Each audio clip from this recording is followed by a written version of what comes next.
Hello, hello, hello, everyone. Welcome to the show. Welcome to the stream. How do I do this to make the screen smaller for me on here?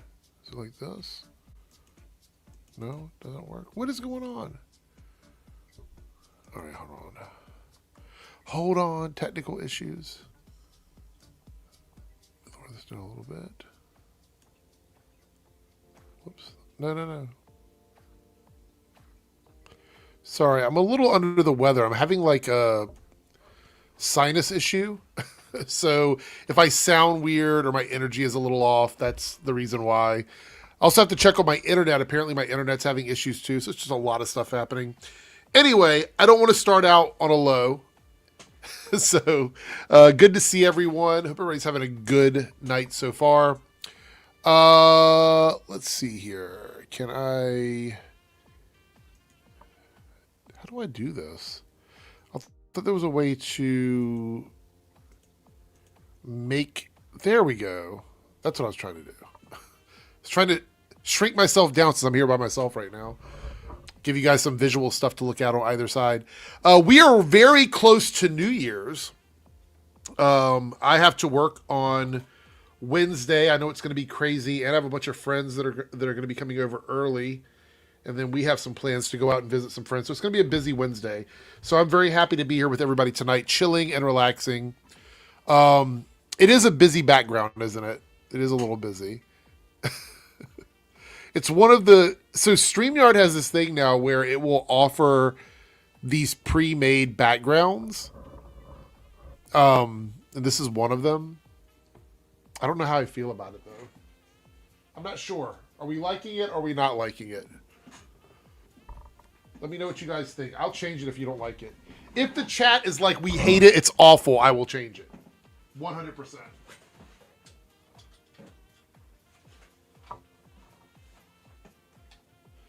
There we go. It's better. Too busy?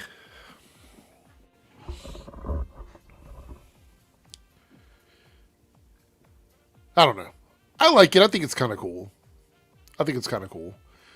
A couple things. It is the end of the month. The beginning of the new year we will be live on the 1st. TBE means to be explained. To be explained, which I will in 1 second. What was I saying? Oh, it's the beginning of the year. We're going to change a few things around here, and one of them, if you guys haven't seen already, we're going to do the announcement here and I'll talk about it again, is the return of Paigy. We're going to be doing a stream on Saturday. You may have heard of this podcast. It's called The After Party. I don't know if it's a new thing. I don't know if you guys have ever heard of it before. It's a brand new idea and concept. But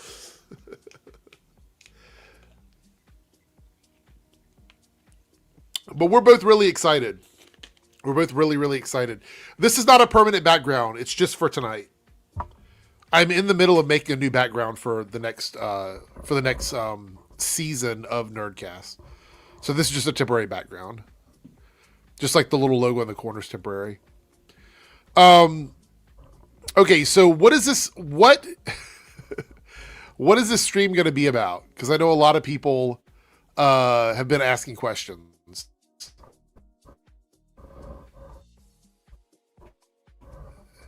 Is it a permanent return? That is to be determined. If we get a really good turnout on Saturday, if a lot of people show up and show support, we will consider bringing it back on a regular schedule. Maybe not every week, but a regular schedule. Once a month, twice a month, something like that. It really just depends on you guys. So if you know anyone that has been waiting for Paigy to return, or if you want this to be something that we consider doing, we need to see some support for this. I don't know what that metric is, but I just know that it needs to be big enough that people show up and really engage in order for us to make it a regular thing. It's just going to be me and Paigy. It's just going to be the two of us. It will always just be the two of us. If Paige is not available, we won't do the after party. It's going to be varied in topics, so you're going to hear a variety of topics from us. It's not always going to be about something that's happening right this moment. It could be CBM is comic book movie. I'll explain all the choices here in a moment on the thing. I just want to get through this quickly. Sorry. It's going to be a variety of topics. This week, since it is the return of Paigy, the topic is just the return of Paigy, right? Any questions you have for him, what he's up to, what he plans to do in the future with this channel. I'm not saying you're going to get a legitimate answer from him. You guys know how Paigy is. But you'll be able to ask him those questions on Saturday. He hasn't made a video in a really long time on his channel, and so I'm sure a lot of people are very curious. If you go into his comment section on the last video that he made, several people are wondering where he is. So that'll be covered on Saturday. What does he think of Peacemaker? What did he think of Superman? What does he think of the DCU? What does he think of the MC? All these are going to be questions that we can discuss on Saturday with Paigy. A lot of people have asked for this. So we're going to gauge how well this stream does on Saturday in this time slot. So make sure you make plans to be there to show support. We want to see those numbers up there. We want to see the engagement up there. And if it works out, we will schedule the next stream. If it's good, we will schedule the next stream during this stream here, this after party. Well, Chris, if you can't make it, you can't make it. It's fine. Well, Naruto, the after party is going to be whatever we want it to be. So it's no longer going to be just about specific topics like we're doing here on the Nerdcast. The after party will probably be more of like evergreen content, which is we'll talk about anything and everything. It's still going to be stuff that you guys will be interested in, right? It's not going to be random like stuff about the Real Housewives of Orange County or something like that. It's not going to be that, but it will be conversations about broad topics. It's going to be here on this channel. It'll be on the Eric's Reloaded channel. If you're watching on Eric Debunks, this podcast is just on Eric's Reloaded. That's the channel it'll be on. It's just for the Eric's Reloaded channel. So make sure you show up for that. I think it'll be a lot of fun. All right, let's see here. We did have a channel comment from South Texas Latin Shark. Did you hear BB No Money retired? I thought it was a joke. Is he really retiring? Because like Doja Cat and a lot of these newer artists, they like to troll. Lil Nas X, they like to troll. So let me know if it's a troll or if it's real. Let me know. Because I'm not sure. 1 second or one time or the other. If it's real. Let's see. Anything else over here? No, I think we're good. All right, so let's talk about the tiers on the ranking list on the Reloaded channel. Oh, crap. Hold on. My autoplay started playing. All right, we got somebody in the green room who I wasn't sure if they were going to be here or not, but they're here. There's Jake. Jake has arrived. What's up? Hey, I wasn't sure if you were going to be here or not. Yeah, today ended up working. Thursday, it's unlikely, but made today work. Okay. That's cool. We haven't even talked about anything yet. I was just talking about Paigy's return to the after party. Who? So on Saturday. Who? Paigy. I know. That's me shit talking. Is there a weird lag on StreamYard right now? Is that happening for everybody? What do you mean weird lag? Like just in general. Or, I mean, are you hearing me okay right now? Yeah. Okay. All right, cool. Okay. So there will not be guests on the first episode, Reed, because I just want to bring Paigy back in and have everybody chat and stuff like that. Down the road, maybe if we are doing a topic that needs guests, but if not, it's just going to be the two of us because I don't know what the schedule is going to be like. So it's hard to really. It's easier to navigate one other person than it is like 3 or 4 other people. Yeah, So our rate's expensive. He can't bring the rest of us on all the time. yeah, exactly. All right, so let's go over what we got on the Reloaded channel. We've got it set today for it's the last stream of the year, so we're doing 10 super chats of any tier, of any. Oh yeah, so Thursday is one, New Year's Day. yeah. So 10 super chats at any tier. So $10 if you do $1 each would get us there. The options are there's only one top 5 in this list. Because I want us to get through all of our group stuff first before I do any more of those. Ranking. So that if we hit the poll, we're going to do ranking streams, a ranking stream for superhero films. So like we'll pick a group of films based on some criteria and we'll rank those. The other one is an essay video on the future of the DCU where I will bring in guests into a pre-recorded video to talk about what we want to see from the DCU. That will be, again, essay means heavily edited. So think documentary style videos. Yeah. A reaction of your choice to be explained. And to be explained means if that one wins, I will do another poll in the community tab for options of who you want me to react to. If that one wins. If it doesn't win, then it doesn't matter. And the only top 5 on here is top 5 worst comic book movie villains. So did we already do that one? No, not. We did something for like DCU and MCU, but we've never done just like a general. Oh, okay. Comic book villain. So yeah, there we go. Those are the options for today. If we hit it, that's 10 super chats of any level. So literally $1 counts. I'm wearing an appropriate shirt for one of these, or not shirt, hat for one of these topics. Yeah, we're going to be talking a lot about that, actually. There's a lot of stuff to go over in regards to that. I was trying to find some 80 photos, but let's see. Because the trailer will definitely get snipped out of the video. Like, we won't, like, the teaser we look at will definitely get the stream in trouble. Okay, can I rant a little bit? Is that okay about this? I just want to rant about this a little bit.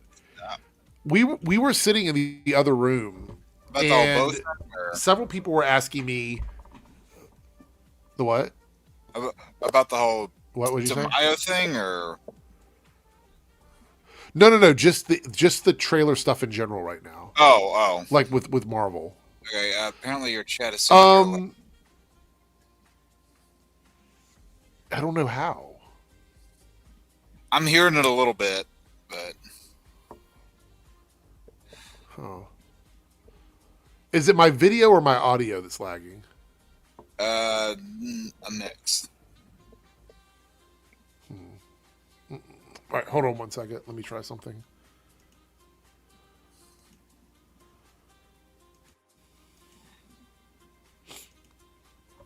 Let's see. Am I lagging now, or is it okay without the video? I hear you fine now. All right, hold on.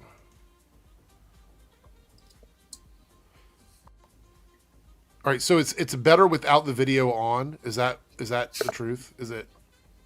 I don't know. I mean, am I lagging? I think the issue is I was using OBS as a virtual webcam, and I think it was causing lag.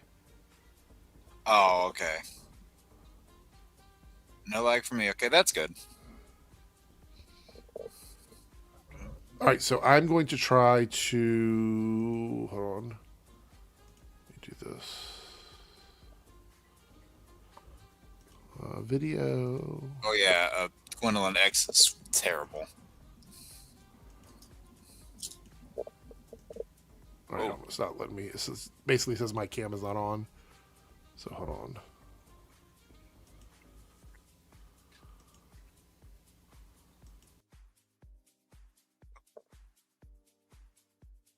So, looks like it's just me for all of probably 20, 30 seconds. Um, I can't exactly highlight comments, but only one on the screen right now. This is pretty funny.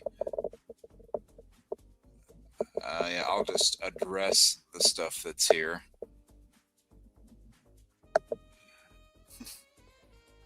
It sucks. Yeah, it's the Jake show, pretty much. All right, so I turned off the OBS. Let me know if I'm still lagging, everybody. Oh. If I'm not lagging, then it was a virtual webcam. I'll just leave it off for the rest of the stream, if that's the case. If that's what it was. 1 second.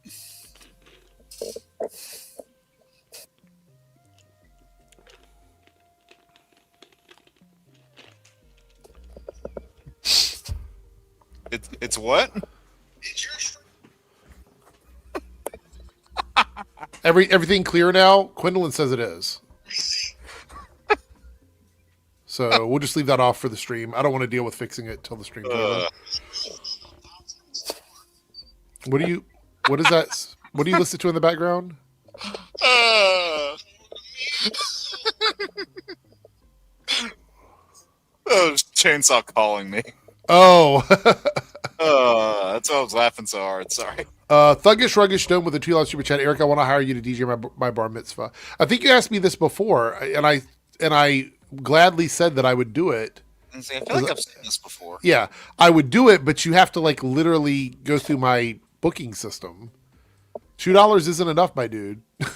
but I do appreciate the $2 super chat. But yes, I will DJ almost anything if you're willing to pay me to do it. It's not that difficult, honestly. $2 used to be able to get you so much. Okay, so that fixed the lag. I'll just reinstall OBS afterwards. Cool. Are you using Studio or Streamlabs OBS? Okay, yeah, that's what I use for recording and streaming also. Well, let me just explain. I had it on for like almost a month without turning it off, so I think it just like had an issue. Yeah, that would probably result in a problem. So let me rant a little bit about this whole trailer thing or whatever. I was sitting with my friends. We were watching TV earlier, and after you rant, I got to rant. Okay. And they were like, "Oh, I heard an X-Men trailer came out for Doomsday." And I said, "Yes." And they said, "Can we watch it?" I said, "Probably not." And they said, "Why can't we watch it?" I said, "Because Marvel doesn't want people to see the trailer." And I sat there and I thought about it. This was like an hour and a half ago. And I'm like, I'm so annoyed that the way we promote something now is by making the trailers impossible to see. I don't... Like, what's the purpose of that? So, like, the more I think about it, the more it's annoying to me. Like, I'm okay with not seeing... Like, I don't have to see it. Like, it's not... That's not an issue for me, right? But the fact that they're so hidden is crazy to me.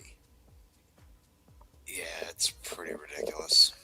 I think it's really stupid. You've got a studio that had a really rough year in 2025 for Marvel movies. And they want to try and make a comeback on that.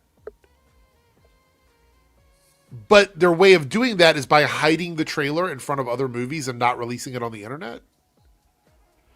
The buzz is there. If you look on the internet, Jake, people are excited. But even then, they only put those snippets. They only put it in front of certain screenings, not even all the screenings. Right.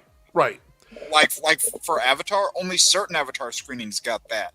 But you can see that people are excited for it. Yeah. It's getting leaked all over the place. Like, I've seen really bad cuts of it, but I've also seen probably 20 fake AI trailers pretending to be the actual trailer for X-Men. Oh, yeah. And there have been quote-unquote fake AI set photos that have been coming out for months now. But what gets to me is, especially with this X-Men teaser, the very sudden switch up that a lot of fans are playing. Like they're just crashing it, tearing it apart. But then as soon as it's something that they want to see and it's cool and that they like, all of a sudden they want to switch tones and say, oh, we've been excited for this the whole time. We haven't been acting like entitled asshats on the internet. We've been supporting the project the whole way through. No, you haven't. Yeah. tearing it apart left, right, and center. But then as soon as something like this comes out, boom, switch. That So nerves. I want to say the only difference though is this is manufactured. What they're doing now is totally manufactured. This is a pre-planned situation where they've decided they want to funnel the Avengers Doomsday trailers through select Avatar screenings. Right. So, like, if you pay a good amount of money for Avatar, you might not even get that teaser. So I know there's already been a high quality version of the Captain America trailer that is now online. Yeah. Is there a Thor one and an X-Men one that's high quality, or are those still missing? No, they're still missing. So we're not even getting... There's theories that the Thor one is going to come out tomorrow because the Steve Rogers one released Tuesday last week. We're theorizing it's going to release Tuesday this week. It's just saying every week. It's so frustrating to me as a fan. I want Marvel and X-Men to have a win. I want the Avengers Doomsday to have a win. This is not the way to do it. No. Because we can't even properly talk about it. If I were to show you a ripped version of the trailer, the stream would get flagged. Yeah. So I can't even have a conversation about that with you guys. And we know that Disney and Marvel are pretty relaxed now on reacting to trailers. Like if the trailer was actually out and we looked at it, it's a coin flip on whether or not we would have to remove it because they really don't care too much about that stuff anymore. It's mostly like Netflix and like a couple other studios that do it. Disney's been pretty relaxed on it, but Netflix is still rough. Paramount and Universal still rough. But they still want you to talk about their stuff. I've been very surprised that several of the trailers from Disney properties that I have reacted to recently, that they have still stayed in the stream. They haven't asked me to remove them from the stream, which is really interesting. Yeah. I just wish it could go back to what, to what the general marketing buzz was like whenever we were in like the heydays of Infinity Saga, where people would speculate up to the trailers, build up that water cooler talk and just talk amongst people instead of trying to just, tear the things apart, put out versions of there that are not genuine and just really make the experience a lot worse for people. Right. And just generate some of that conversation, which is, I think at this point, just get the trailers out there officially so maybe people can kind of go back to that and then they'll stop trying to just dig. Well, Chris, let me just kind of build the castle here, right? I don't feel good talking about it this way. This isn't exciting to me. It isn't exciting for me to have to do an Easter egg hunt to find a teaser for something that I'm already anticipating going and seeing, right?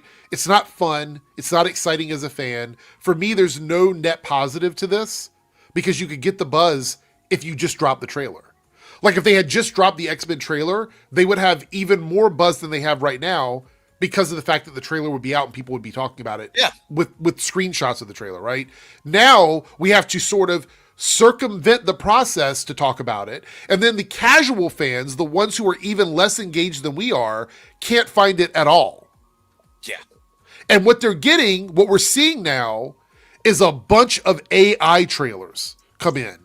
I have seen so many people sharing AI trailers of the X-Men leak from the Avengers Doomsday stuff that it's hard for me to even react to it. I've got friends who are, again, just what you would call quote unquote normies or casuals to all this, who are like, hey, did you see the trailer that had Rogue flying in it? And I'm like, there's no trailer with Rogue flying in it connected to Avengers Doomsday. But they think it is because Disney thinks it's really brilliant to hide their marketing so that all of the scummy AI places can literally fill in the gaps for people. And that's not good.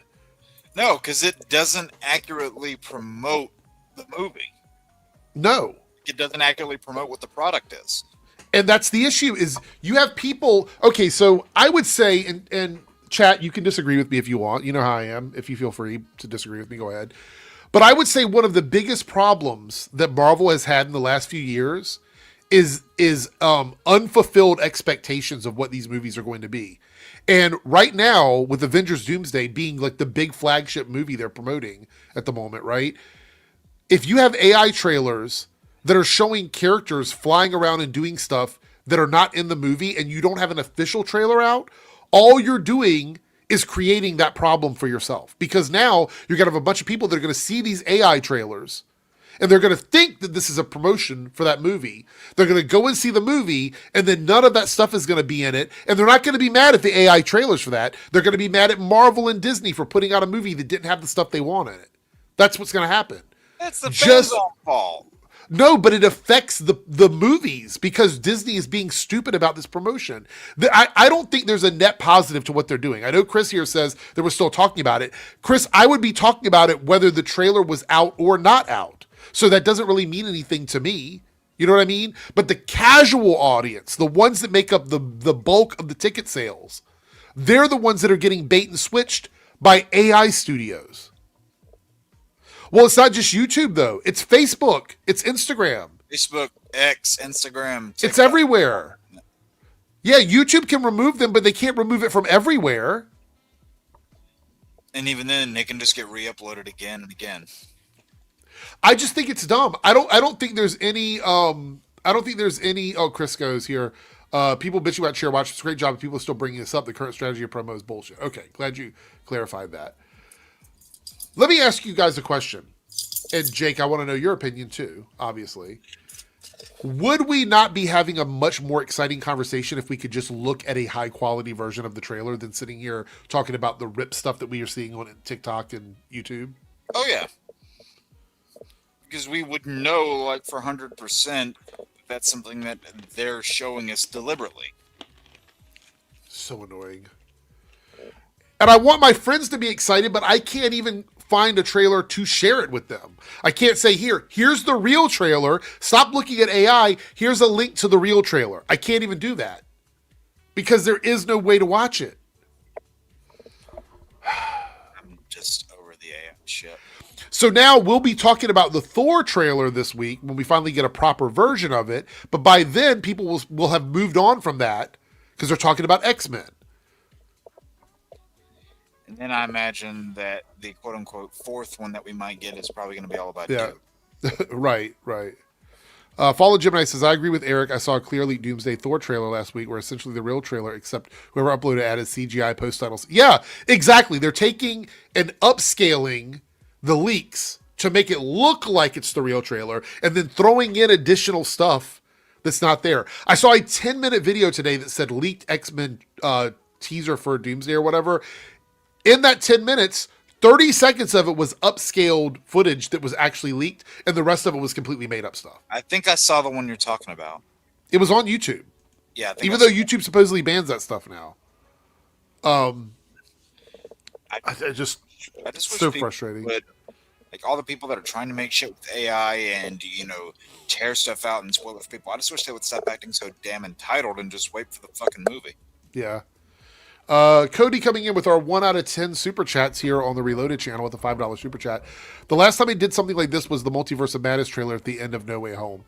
Yeah, but see, again, these were all things they did. That's a different discussion. Yeah. I feel like what we're dealing with now is totally manufactured hype.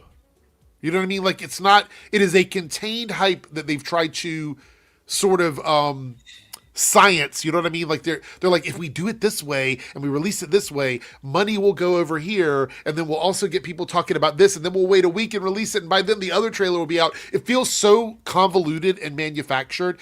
It's just like the chair reveal stuff. Yes, we talked about that. Yeah, but it was annoying. But it was also one thing and not a bunch of unnecessary pieces. Yeah. I just want to be able to tell people, hey, all of those AI trailers you're looking at are fake. Here's the real teaser. That's all I want to be able to do. And then I want to get on here with you guys as a fan who wants this to succeed to look at that trailer together and talk about it that way, instead of talking about leaks that we've seen where we can't show anything. Yeah. And for the most part, Disney has been pretty good over the last couple of years of realizing that all of their, reactions, breakdowns, and everything in between is just free press. It's free marketing. For the most part, they've been pretty good about that. And granted, maybe too good to a fault, because they're not, they're not coming out and saying, "Hey, yeah, all this shit's fake." Right. So I want to also point out that How can I put this? I'm trying not to be like too cynical about it. So we all want the movie to be good. I think we all we want to go into this movie and have a good time. But I believe that from what anecdotally from what I see on the internet, right? The X-Men are the thing that most people are excited about. I don't think Captain America or Thor moved the needle as much as the X-Men teaser did. Is that a fair statement? I'm trying not to sound like negative towards the other stuff. Yeah, it's not cynical if it's true. Darren's share stream was pretty hype. Oh, yeah. What? Yeah, he did a live thing of the chair. Like the whole thing, like watching it as it went by or whatever. Yeah. If I wasn't working that day, I would have so joined in. But yeah.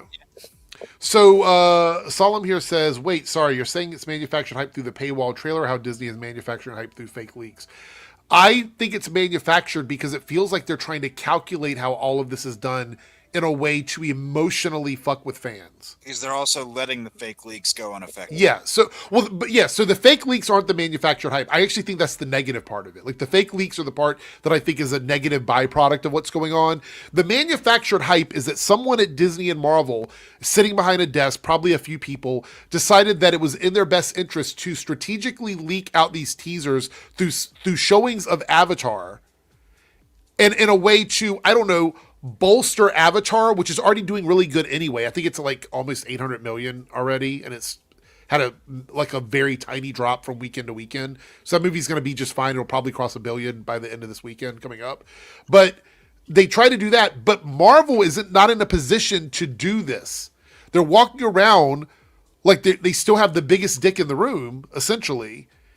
And I don't think that that's the case. I don't think that they are holding all the cards, right? I think that Marvel needs to start understanding that fans want to be excited about something, and we don't want it to feel like it's a made-up thing. And right now, what's happening is a made-up thing. The first bit of legitimate hype that I think I've seen is this X-Men stuff. Yeah. Because I don't think anybody... to be fair, I'm fine with Chris Evans coming back as Captain America, but I didn't really give a fuck about that. It's like, okay, whatever. Well, Cap. Steve, yeah. Thor coming back, fine. I knew Thor was going to come back because they're going to do the Thor cop storyline probably with Secret Wars and Battle. Well, everybody knew that was coming back. His name was on the chair. Yeah. So that didn't really move anything for me. Even though we knew the X-Men were coming back, the thing we didn't know is what it was going to look like. And in the teaser, we got to see Cyclops in a comic book accurate version of his costume using crazy ass optic blast like visuals against a Sentinel. And it was very short. But that's what we saw. For me, that shows that there is a huge interest in what Marvel is going to do with the X-Men. And it also tells me the X-Men are the future of Marvel right now. Yeah. Is that fair to say? I mean, they could be the thing that really takes the next saga forward, because Feige said that he has a 10-year plan for the X-Men. So, I mean, they could carry the franchise on their backs. I still want to see more of these other characters. Yeah. But, like, I would not be upset if they, got the due justice they were needed. What's up, Ronan? Hey, what's up? Ronan has arrived. What's up, y'all? The only thing I'm worried about is that, and people have tried to bite back at me constantly with this, is that, and granted, this isn't my biggest issue, because I mean, at the end of the day, I just want the movie to succeed and I want it to be good. Mm-hmm. But there's also the fact of the matter that it could be, what's the word? Too expensive to succeed, if that makes any sense. Yeah. Even if it makes $1 billion, it could still lose money. So that's already people have to face. Well, but at this point, I think that they anticipate that between the two films, they're going to make like over $2 billion between these two films. Yeah, I think that's what they're anticipating. Ronan, have you seen the leaked X-Men thing? I am going out of my damnest way not to see stuff. And again, people have been doing thumbnails and stuff. I'm like, Yeah. okay, generally know what's going into it, but the context and the stuff leading up to it is what I don't know. Well, if it And makes you feel any better, I haven't been able to really see a clean copy of any of these trailers either, so I don't. that's fine, but like don't know. it's just shocking to me that like we haven't even had the I don't even want to mention the character, but like in the second teaser, from what I've been hearing and seeing, is that there's a specific character that's for that teaser that hasn't been pulled out yet. And if my math is right, I think tomorrow we might get a teaser, the second teaser that they've been hinting at rolling out, and then like the one that leaked yesterday or the day before, it's not gonna be for another week. And I'm just like, God damn it! Like that's and everyone's saying like, well, just release that one. That one's the best one yet. And I'm like, by the time that third one comes out officially, the fourth one is probably going to leak somewhere, and then all their attention's going to be on that one. Well, that's what we were just saying before you got here. Is that the way they're doing this is by time the trending cycle has ended, we're finally getting the trailer. It's like I don't want to discuss a trailer that I can't even really watch in here with people, or even look at screenshots with it because it'll get flagged. That's not fun as a fan. It's not fun. You know, I did a audio reaction for the first one just because that one just blew up out of nowhere, and I was part of the belief. I'm like, is this AI or is this real? And I'm like, nope. There's tracks over every scoop, leak, theory I've been hearing for the past few months leading up to any potential release of footage or marketing for that film. And I dropped my audio reaction, and it did okay. And I'm glad that people liked it and whatnot. But I was just like, and again, it could be selfish, but I'm just like, for what I've been hearing for this one is that the hint is so like good that I don't even want to like just rely on having to just shoot shit, audio wise or like piracy wise, just to get clicks and whatnot. Like, no. I want to experience it and tell you why I waited this long. Yeah. Not to watch this leaked version. Like Steve Rogers is one thing, but yeah, the X-Men, that's a whole nother thing. Well, here's the thing, Harrison. I feel the same way that they understand one half of viral marketing. They understand the way that they can like slowly leak this stuff out and get people excited about it. The part they don't understand is the fans drive. Like right now, the fandoms are driving the interest in these properties. That's where you're getting that drive from. By making things so difficult for actual fans who are also creators and influencers and stuff to push that stuff back out and remix it for fans to engage with. By not doing that, they're missing a big portion of it. And I don't know why they're so adamant on doing that. I don't understand what purpose that serves. Again, all of this stuff feels so controlled and manufactured. It's really frustrating.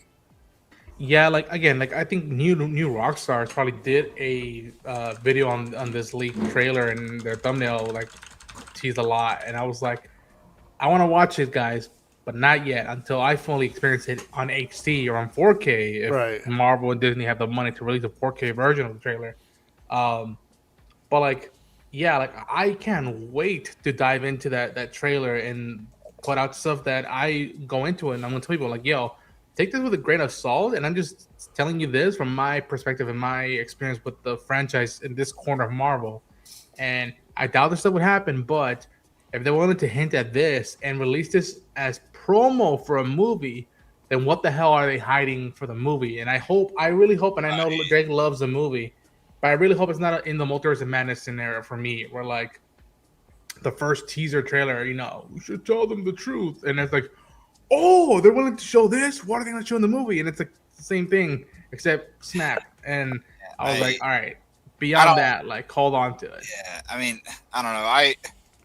I'm not really bothered with that one because going into that initial teaser, and this is just my perspective on it, when that first trailer came out and, you heard Patrick's voice, I saw people saying that, that indicated that there was going to be a whole, shit ton of cameos. And I honestly, I just don't agree with that. The teaser was going to be a little bit, and there was, then they held a little bit back, but they really didn't tease a ton of cameos or other actor appearances in the trailers themselves. I think what they teased was that the possibilities of what they were going to do with a movie called The Multiverse of Madness, which I was just like, oh, okay. Then when I saw the movie, like, And again, it's perspective. Me and Jake see it differently. Right. But what's ironic about this one that leaked, and I told this to Jake that I had recently just got this as like a self Christmas present to myself. Got that. Because I got the first issue show, and I was like, I want to read what Gail Simone is writing. I'm a huge fan of hers, and I finished already. I'm like, oh, it's so good. But I'm like,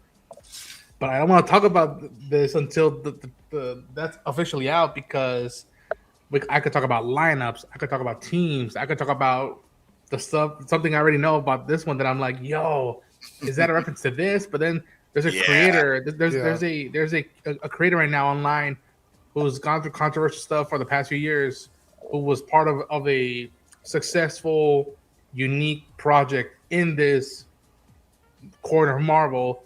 Does that tie into it? Is that connection? And then it's a rabbit hole that I can't wait to fall into. But I want it clean. I don't want to fall into it and then hit branches and like be like, oh no, okay, I got that wrong. And I put it to you this way: I had someone see it, and their facial reaction from afar, I was just like, oh, that shit's good.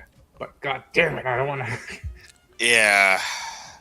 I'm with you there. Like, there are, like, little bits and snippets where I'm like, I think I know what you're doing. I think I know, but I don't want to prematurely see it, Yeah. Yeah, and I had seen some set photos on Instagram. And again, I didn't go look for them, but they're just appearing on Instagram. And I'm like,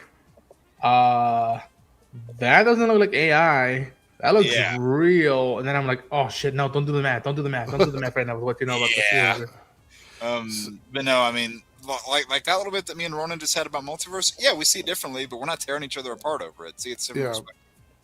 So Stagger4 here, the 49 in Super Chat says, maybe I'm being too optimistic, but I think it's possible that there are surprises in the Doomsday film that Marvel doesn't want us to know. Oh, there's probably tons of surprises that they want us to know about. I mean, just on characters alone, like, think of all the characters that we do know are appearing. Think about what they didn't tell us. Right. I mean, these are 3-hour movies. So, I mean, that's a lot of time. We haven't even seen 3 minutes of footage yet. You know what I mean? Yeah. So it's kind of like we're going on internet scoops and stuff like that and possible AI stuff. But Ronan, I did say something that kind of ties into this before you got here. And that is the damage that AI could do to people's expectations for these movies, because I've seen trailers that friends of mine have sent from like Facebook and stuff that show like Rogue flying around or Gambit doing all kinds of stuff in AI that looks like Channing Tatum, but it's not from any official like sources or whatever. Stuff too. Yeah, it's like Stagger4 here is saying there's probably stuff we don't know, and I agree with that. I think there's probably a ton that we haven't seen, obviously, in these long ass movies. But at the same time, these AI trailers, I think, are a massive problem for expectations and causes people to feel very jaded about these projects when they come out of them. So what I wish they would do is, go to a similar marketing tactic. And again, maybe this only worked for that movie, but I look back at how they marketed, Avengers Endgame, for example, whenever that was out. First, they went like 8 months after Infinity War came out before you even knew the title of the next movie. So that was one thing on its own. But then they were only allowed, and I looked into this extensively, the marketing team was only allowed 8 minutes of footage to use across all of their trailers. And they did it without showing any dead characters. They showed you bits that were lacking a lot of context, clips of full scenes, and people were still getting really, riled up about those. They were still getting excited, but they didn't feel as though the movie were ruined for them. They didn't go into that movie thinking, oh man, like, have we seen too much, or thinking that they did, and walking out of it, they're like, okay, I know that movie was not ruined by the trailers. And I feel like this should use the same thing, because again, these are long movies.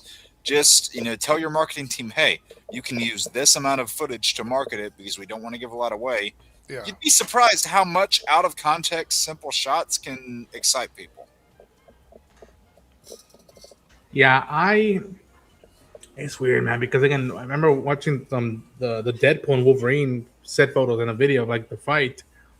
And then lo and behold, I remember seeing a photo of a character that was there that wasn't when I was like, wait, what? But I was like, wait a minute, no. If I was in charge of the studio, I'd be like, no, hold that character for something like Doomsday or Secret Wars. Like, don't do it here. Like just Deadpool Wolverine is enough. You don't need, the whole candy store right now. Right. So I do. That Yeah. movie wasn't designed for that. Yeah, and I do agree that like a lot of stuff can be dangerous, especially right now with.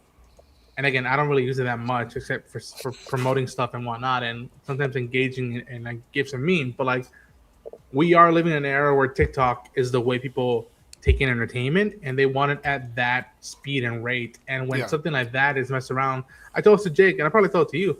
I remember seeing a FF First Steps teaser where it hinted at the Council of Reeds, and I'm like, there's no fucking way they're gonna do it in the first movie. Like that's not how you come in with the first film and whatnot. I would hope people would be logical and be like, does this look right, feel right, and would this be in a promo for a movie that's highly anticipated and is doing its best to hold its potential best moments for the film and not for a fucking minute time worth of commercials just to get clicks and the marketing going up. I don't know. Because a lot of the shit you can look at and you just have a gut reaction to where you go, that doesn't look quite right, or that doesn't look like it belongs. Yeah. And with how AI ridden the entertainment world has become, in my opinion at least, it's gotten easier and easier to tell whenever something doesn't look quite right. So, yes. Well, there's also the way the camera moves in shots. You can kind of tell their focal point. They kind of get fixated on one.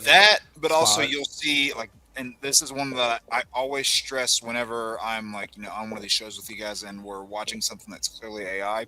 What do I always stress time and time again? Watch the bodily patterns of the people in the trailer and see how often they repeat. Like in this motion I'm doing with my hands right now. See how often people do that exact same motion. Yeah. It's really easy to pick up on those patterns. So I know you haven't seen the teaser yet, Ronan, but did you hear? Did you guys hear anything about it other than the who's in the trailer? Besides that, all I've been hearing is that this is the best thing they put out yet, and this. Oh, it is. This is. And then people at first someone would say that this should have been the only thing they put out. Like this is enough to be like, okay, yeah, this is worth. With that. I don't know if you heard or not before you got here. I said this is the first time I think the needles moved out of all the teasers was this X-Men. Honestly, I could have seen that and not even needed the Steve thing. Yeah, and what else? I may or may not have seen a screenshot of a sign, and I'll just leave it at that. Okay. Well, yeah. I don't want to talk about specifically what's in the trailer, but we do know that Cyclops is in the trailer, right? You guys understand that, right? That's not something that's like a secret. Okay. So Beau DeMayo made some comments about that, and that's before I pulled it up. I just want to make sure that you guys had seen Cyclops. And I made a video about this earlier, so I'm not going to go back into every single thing about that, but I want to read this and then get everybody's opinions about it, because I think that we might have some varied opinions in chat. I want you guys to chime in as well. I do know we have some super chats that we will look at after we're done with this particular section. So if you guys want to talk about something different, go ahead and drop your super chats now. Help us get to that goal, and we'll discuss it between topics. All right, so Beau DeMayo, in case anybody in the chat isn't familiar, was the showrunner for X-Men 97, Season 1, and worked on Season 2, but was let go before Season 1. I think it was like right before Season 1 aired, right? It was like literally right before the season started. Right before the premiere even, I think. Yeah. Yeah, it was like end of February. And we don't know for sure what he did, but the accusations have been things like sending inappropriate photos to other people on staff, making inappropriate comments around people, making people feel uneasy. These are all things that they said he was doing. And he has gone on to do stuff like that since it's happened, but then claims that that wasn't actually happening. And I'm like, I don't know. I mean, it seems like you do sort of push it a little bit, but these are still accusations. Nothing else has been said. And I think it's probably because Marvel and Beau probably had a parting of ways that they agreed not to discuss details of it, is what I'm guessing. So anyway, in the teaser, we got to see Cyclops. There's some other stuff in it. I won't get into it, but it looks really good. And it's Cyclops, literally just Cyclops using his optic blast in a comic accurate suit. That's all we really see of Cyclops in the teaser, okay? The suit looks great, though, from what I can tell. But Beau says here, it's important as fans to honor the artists that brought this to fruition. The X-Men 97 and I faced, I think he meant team. The X-Men 97 team and I faced significant doubt and resistance from the studio when I insisted Cyclops be the main character instead of Wolverine. So it's weird to see the trailer and fans crediting certain folks for honoring Cyclops when this was a direct pivot that occurred only after X-Men 97's unexpected success. How do you know this? How does he even know this? It's weird because, like, again, I haven't not seen the whole thing, and I know the teaser of him in the teaser. I'm like, well, yeah, I know that. I know that yes, 97 is the last time I felt he was actually cool and compassionate and something that I could connect to. I get that. Mattered. Yeah. But the problem is, you guys understand, we only saw like 3 seconds of him in this teaser, right? That's what I figured. I'm like, okay, right. Yeah. So how does he know this? How does he know that Cyclops is anything that he's expecting him to be? How does he know that he's anything like the Cyclops from X-Men 97? He hasn't seen anything. He doesn't. The only way, and again, I wouldn't credit him. Well, I always take this stuff with a grain of salt, but I do know people in Hollywood talk, and maybe he does still have some friends in the Marvel Studios, and maybe some people who are working on the movie who have to work on the X-Men corner. They're like, oh, by the way, text ... I would say that would get people in trouble, though, because they probably know who he knows, and then that person would probably get in a lot of trouble for telling him about this stuff. So I don't look, Ronan. You work out there, and it's possible that is how it sort of leaked out. But I would think it would also be something that Marvel would, like, and Disney would say. You would hope. Yeah. Right. Like and see, like, speaking as like, and I'm not trying to toot my own horn with this, but I just want to come at it from this perspective. Speaking as somebody who does, like, have relationships with some of those people, like I've messaged a number of them. I even got a holiday message from one of them. I don't go into those people's message threads asking them, "Hey, what's the deal with A, B, and C?" I don't do that. I barely. Well. But I don't. I'm not that kind of person. Let me tell you why. I'm going to play Sherlock Holmes for a second. I don't think he had any information ahead of time because he waited until the teaser came out before he posted this tweet. Yeah. If he knew this stuff, he would have already said something about it, like before this, and he didn't. Yeah. He waited till the teaser came out. Just to quote, he would have done it. All right. Then he gives a shout out here to some people that helped him with his vision of Cyclops, which is fine. And then he goes, "It does. This is. I don't think this is." Okay, put it this way. I don't think that this statement is wrong in the sense of what he's saying, but I think that it's misguided because this is really all about him. This constant back and forth with Disney and Marvel really is just a Beau v. Disney Marvel situation. He says, "It does trouble me that I've seen Kevin and Marvel Studios credit Jon Favreau and other white creators for setting the tone and direction of the MCU, but completely ignoring the work of many Black, queer, Asian, and Latino teammates that actually set the tone and proved to Marvel, who was still on the Logan train, that Cyclops deserves his due." Context, please? Like, I'm not saying that this isn't true. Marvel absolutely has a problem with honoring people that work for the company of any background. They literally only focus on like a handful of people when they're really doing shout outs and stuff. But what is the context on this?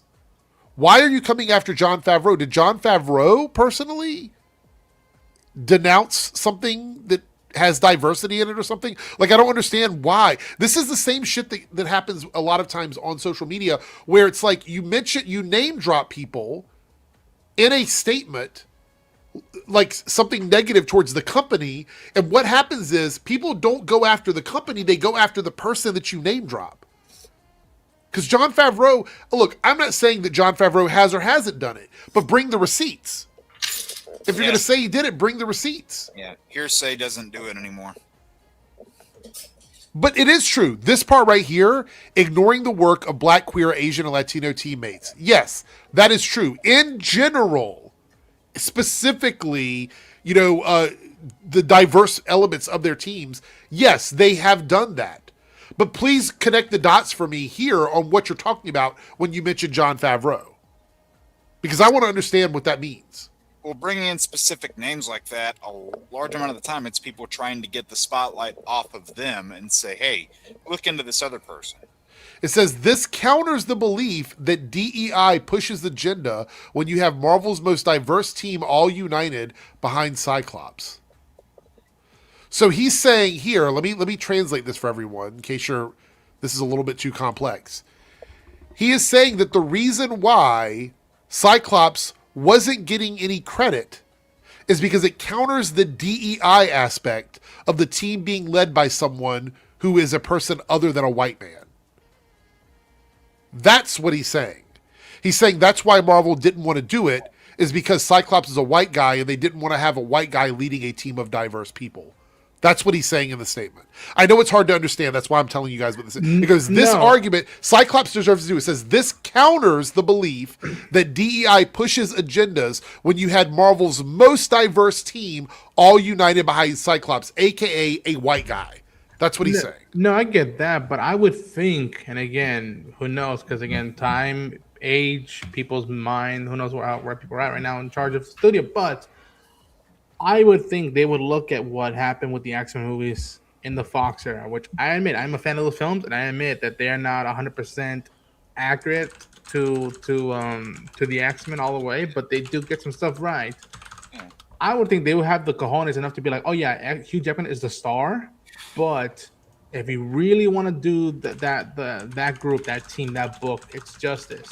We can't rely on the eye candy to lead the team and do that. We're not going to do that again. Like, whether people are into it or not, we'll have someone like Cyclops who has been made fun of for the longest time as a pushover, and then we look at it, and I would think that they would know that, like, okay, eventually at one point, why don't we not have him lead the team? You have somebody else, like, I don't know, Aurora Monroe. She's been like the secondary leader for years now. Yeah, and again, for the uninitiated, the X-Men have, what is it, blue team, gold team, or blue squadron, gold squadron? No, blue team. Yeah, they have blue and gold, the two different types of teams that form the X-Men.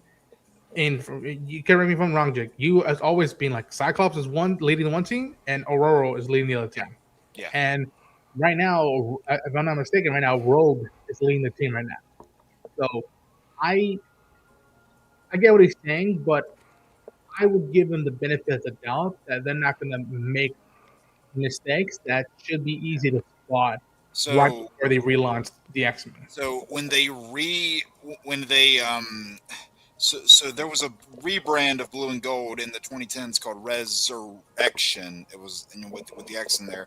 You had Gold led by Kitty Pryde, and then you had Blue led by Magneto. So still different people, like still obviously like a woman leading one of them.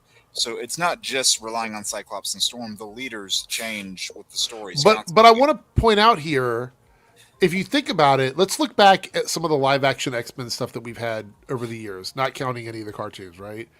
So we've had the X-Men movies.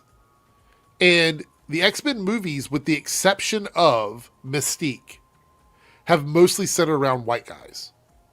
Old white guys, young white guys. Mystique. Say that again.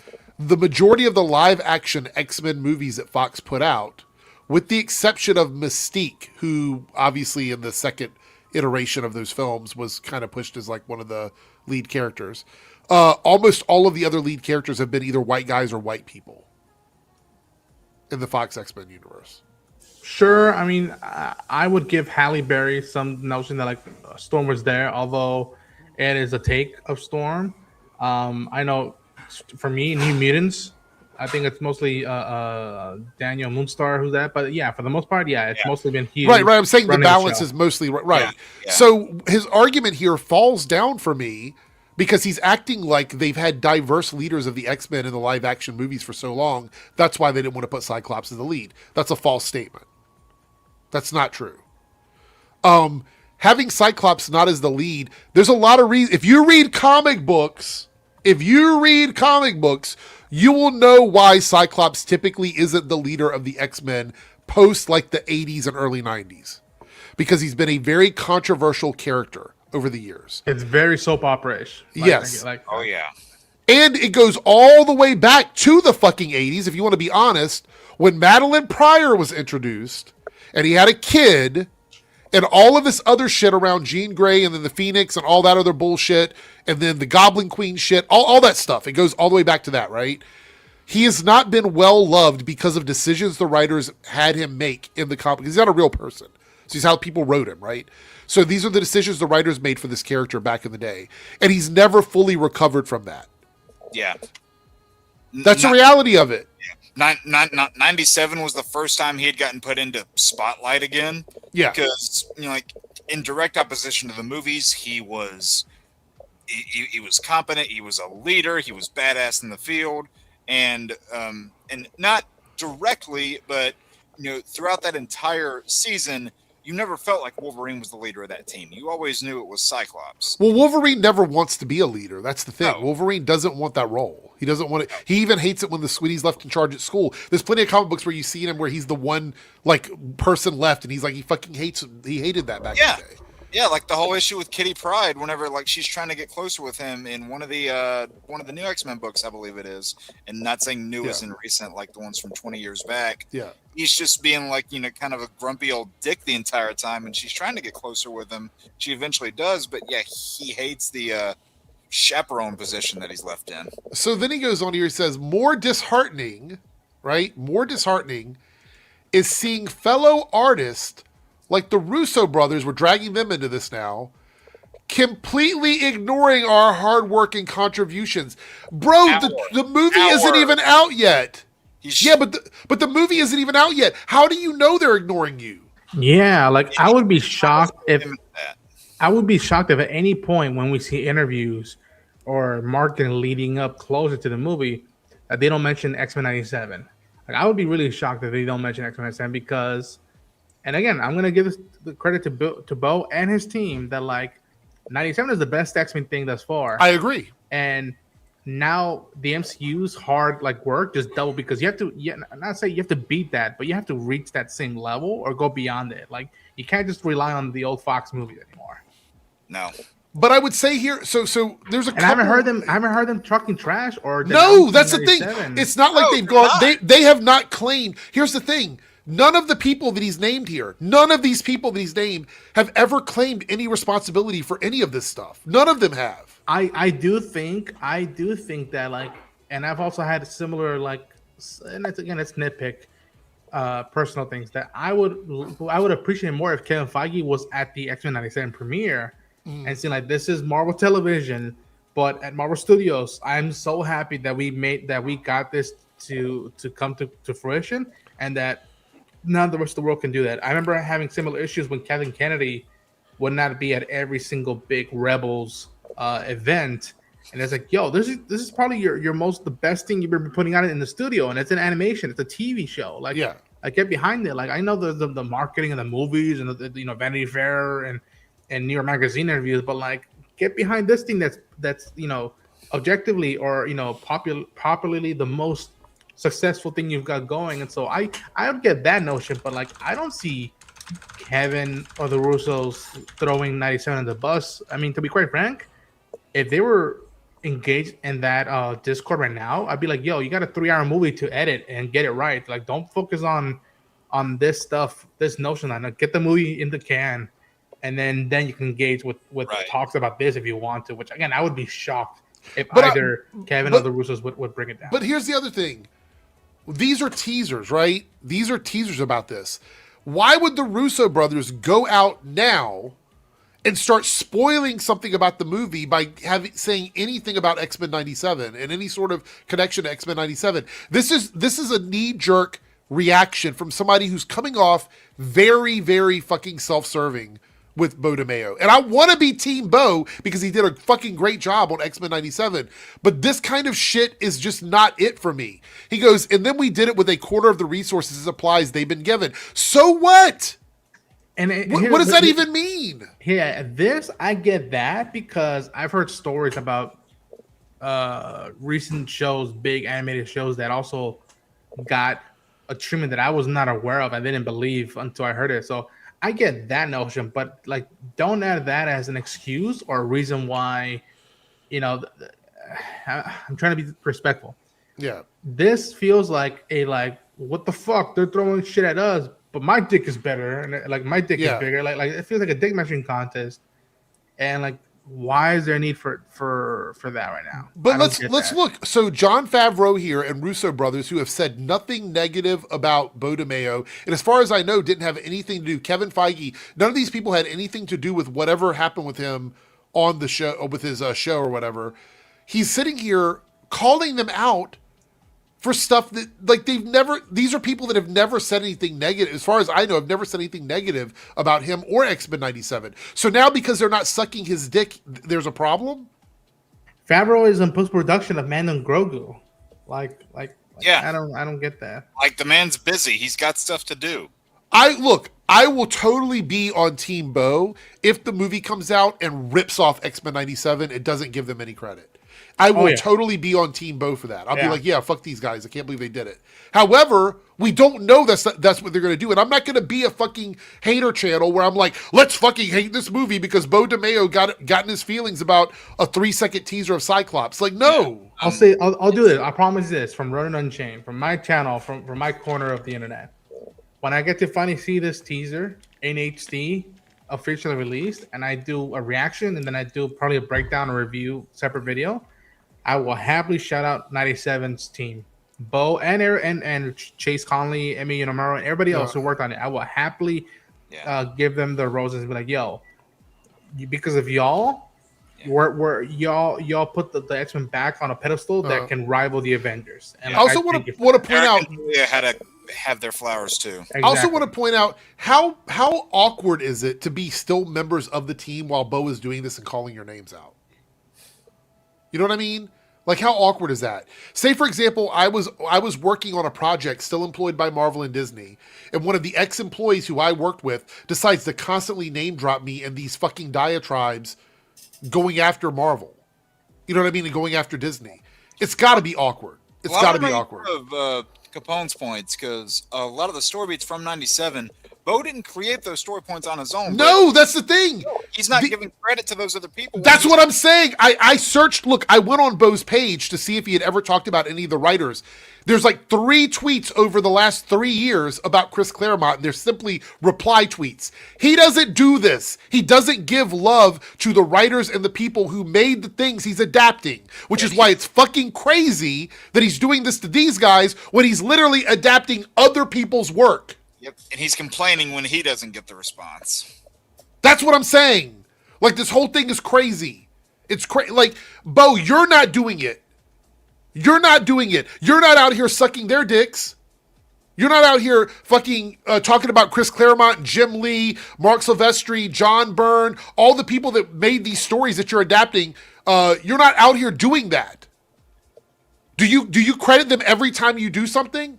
Shout out to all these guys. He doesn't do that. It's an unrealistic expectation to have any of these people in a position where all they do is shout out Beau DeMayo and fucking everybody on X-Men 97. It doesn't make sense. No, it's like he's feeding into the same problem he's complaining about. I've only heard him like consistently give a shout out to Eric and Julia Lewell, the showrunners of the original show.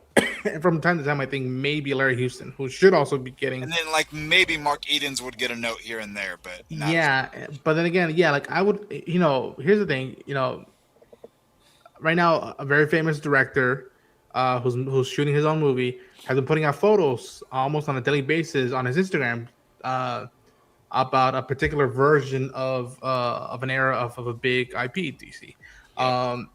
Why doesn't if he feels this passionate about recognition, why doesn't Beau do this and be like, here's a shout out to Chris Claremont, here's a shout out to John Byrne, to Louis Simonson, to the creator of Dazzler, to the creator, give a page that if you're gonna do this, be about it yourself. Like, do it yourself. I'm not making this a dick measuring contest, but James Gunn does this whether we like it or not. I love it that he gets whenever it's an anniversary of, like, this is the first appearance of Lex Luthor, or the first appearance of I don't know, Weasel. He always puts out like a photo and be like, shout out to the creator. Well, credit the people who made them.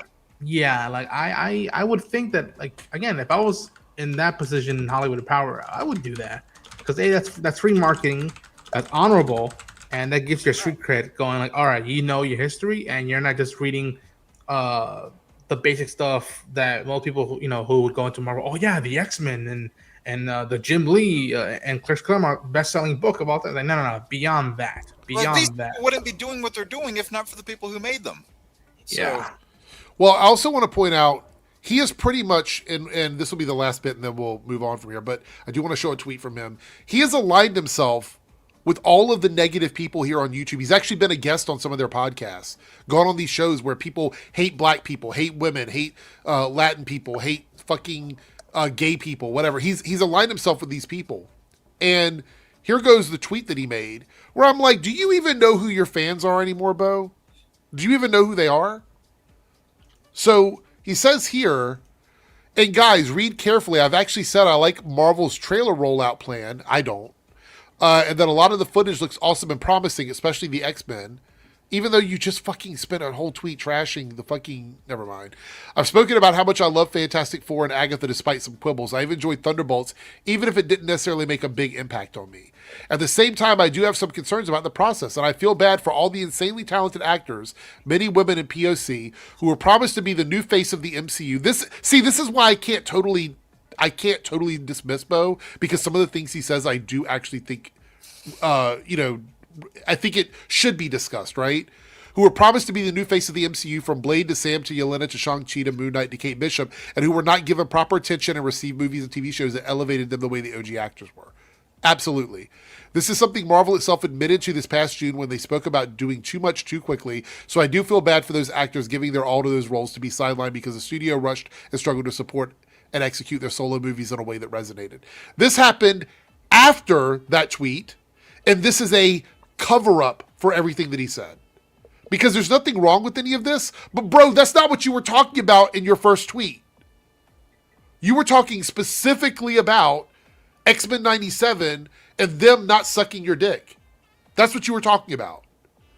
So this is just PR at this point. The thing is, I don't disagree. I think that there were a lot of actors and people involved that are going to get completely tossed out when the new phases start for the X-Men and stuff. That's going to happen. We know it's going to happen. And it does suck. But that's not the argument that he was having. It's crazy to me. It's just crazy. I don't even know with Beau DeMayo. We'll have to wait and see. Again, we haven't even fully gotten the full resolution of why he was fully dismissed and whatnot. Like, we still haven't, after all these years, we still haven't gotten a full definitive, okay, this is what happened. People have to deal with it for better, for worse, and whatnot. And it's like, Yeah. right. It's just, again, I'm still giving credit for show running the show, but like beyond that, I'm patiently waiting for this thing to be out eventually for me to talk about it fully. And again, I'm saving so much energy. Just like, oh, I want to recommend people are this book excited. and They're this book, excited and for like, it. And again, like, Paigy says food court. What's up, Paigy? By the way, if everybody who's here did not know, this upcoming Saturday at 5:00 New York time, the after party will be returning for a special episode with Paigy. So make sure you stop in on Saturday. And if we get enough support, we may discuss doing future episodes. So make sure you stop in at 5:00 on Saturday to chat with us about anything and everything. And I'll probably get demonetized. It's what always happens with Paigy, but it is what it is. Cameron with a $5 super chat. By the way, guys, we're 3 out of 10. We are at an hour and 15 minutes, and we're only 3 out of 10 super chats of any level to get one of the options in the poll. So if you are ever looking to super chat to go towards that goal, $1 works. It's a very low amount.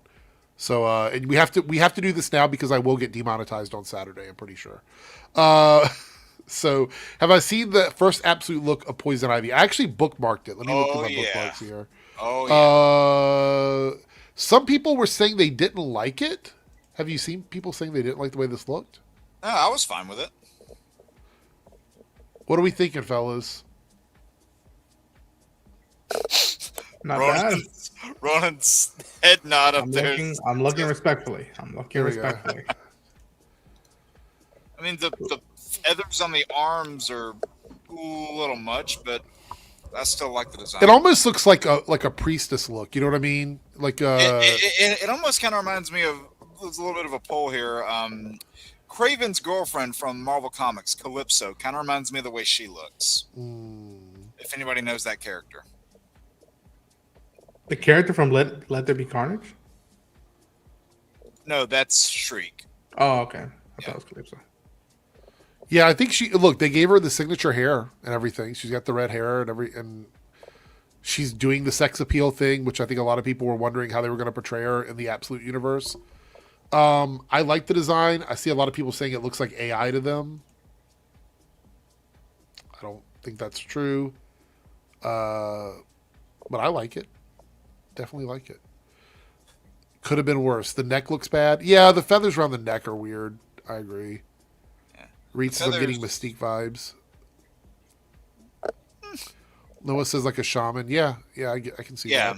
Which is where the whole Calypso tie was in. Yeah. Yeah, I would say it's a good design.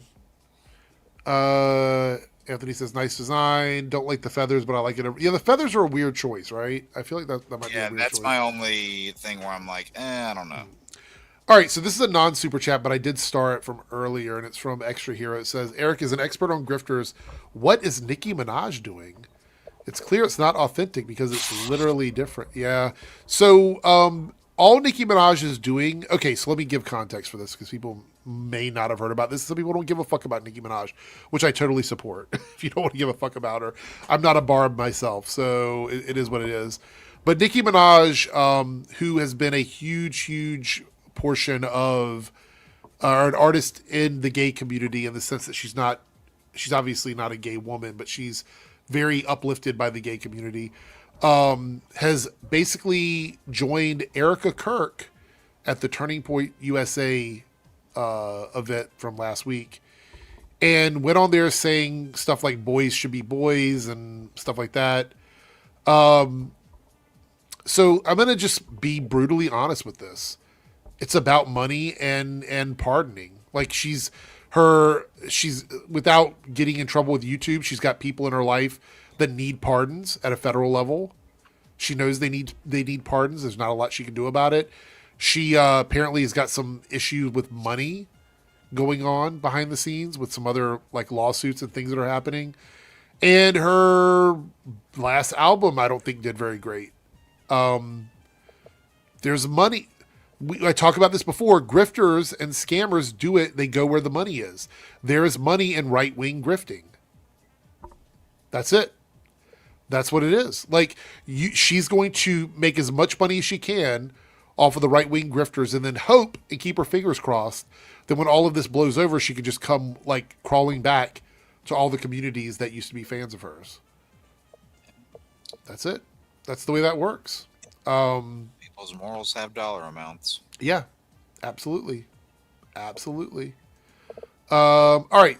So with that being said, I was wondering, do you know, is Darren not showing up tonight? I wasn't sure if he was coming out or not.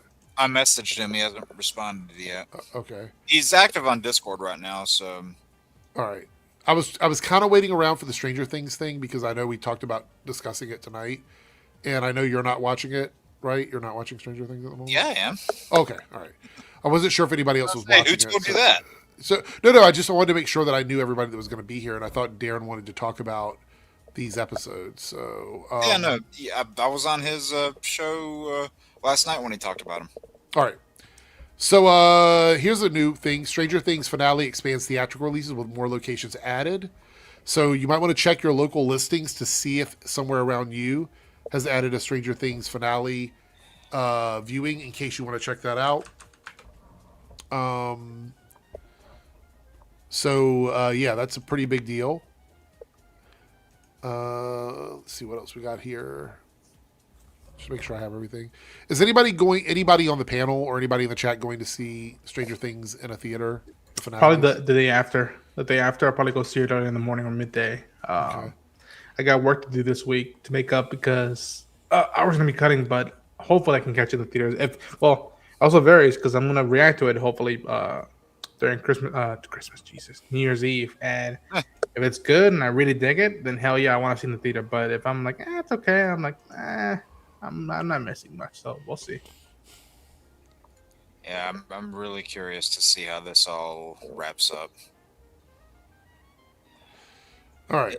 My biggest thing, just like as a blanket statement, and I've said this last night, it doesn't feel like we're one episode away from the end.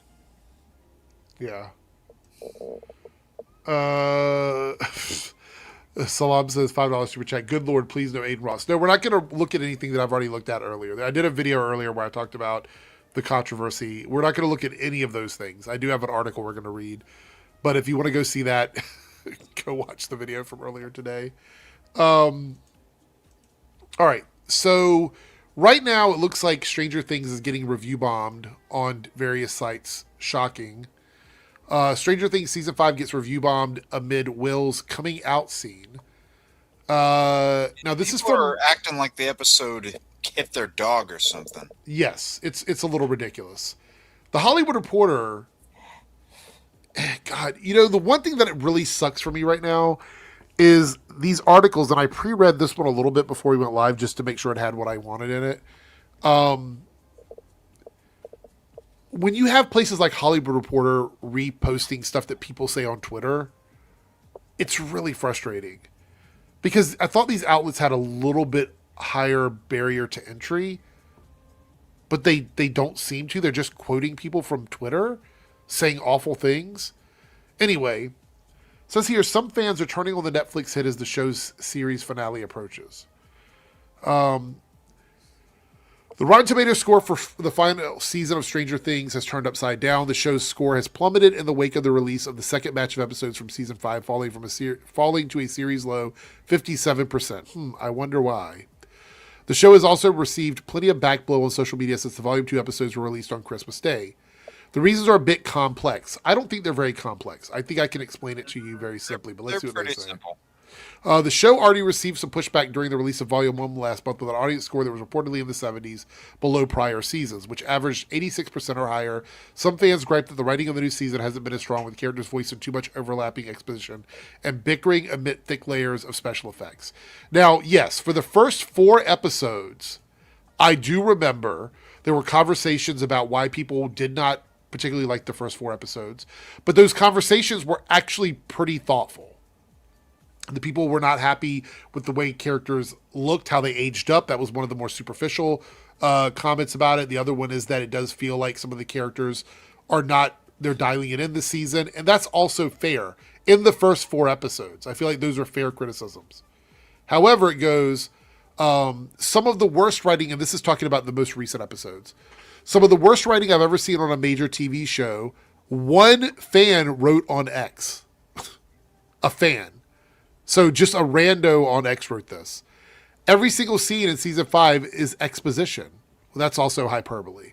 There's a lot of exposition, but that's a hyperbolic statement. Complaints about how the show skyrocketed with last week's release of Volume 2, with one moment in particular becoming a flashpoint.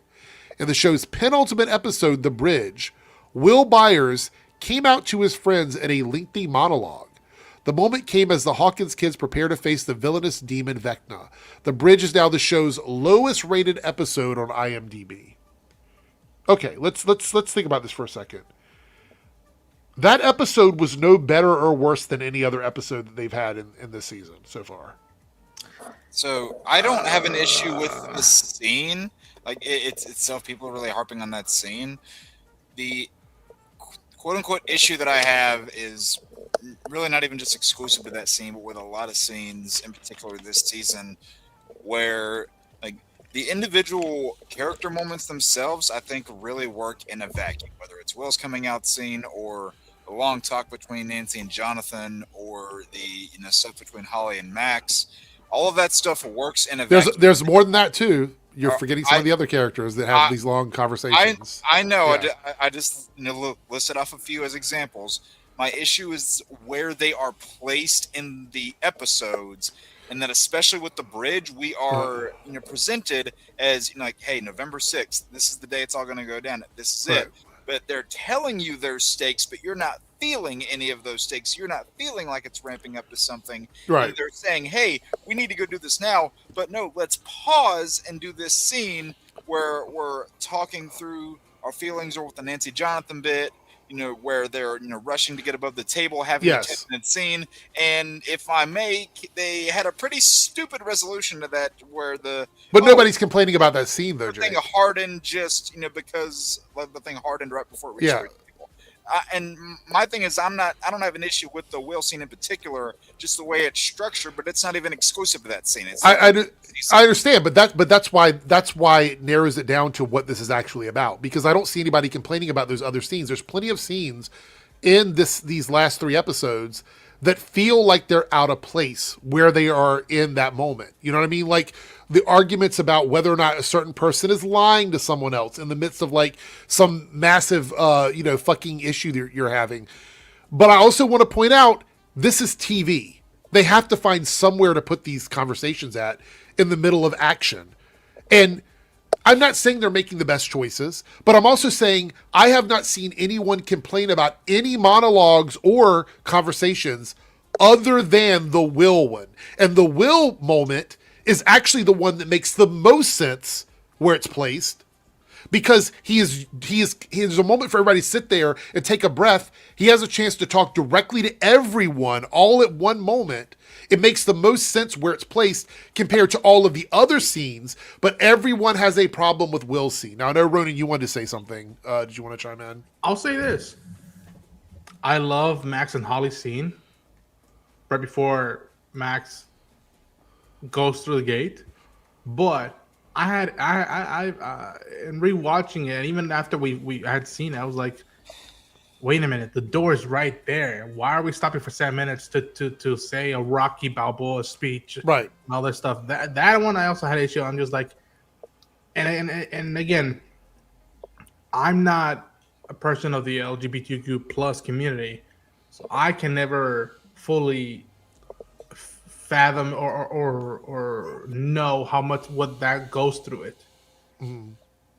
I think the valid is editing and pacing for that scene and for the Max and Holly scene as well, because, and again, I think it also goes to structure wise that like volume 2 feels like it should have been volume 1, and volume 1 should have felt like it should have been volume 2, because by the time volume 1 ends, you're like, let's fucking go to battle. Yeah. Like, but what I'm saying is these criticisms that we're having aren't enough to go over to IMDb and review bomb the show. Oh no, that is so we're gonna ridiculous. So I'm gonna pull it back to what the actual reason is. Like that's like ridiculous. Holly and Max having a long conversation before they exit the upside down mind world of Vecna isn't enough for somebody to go over and give a 1 out of 10 on the show.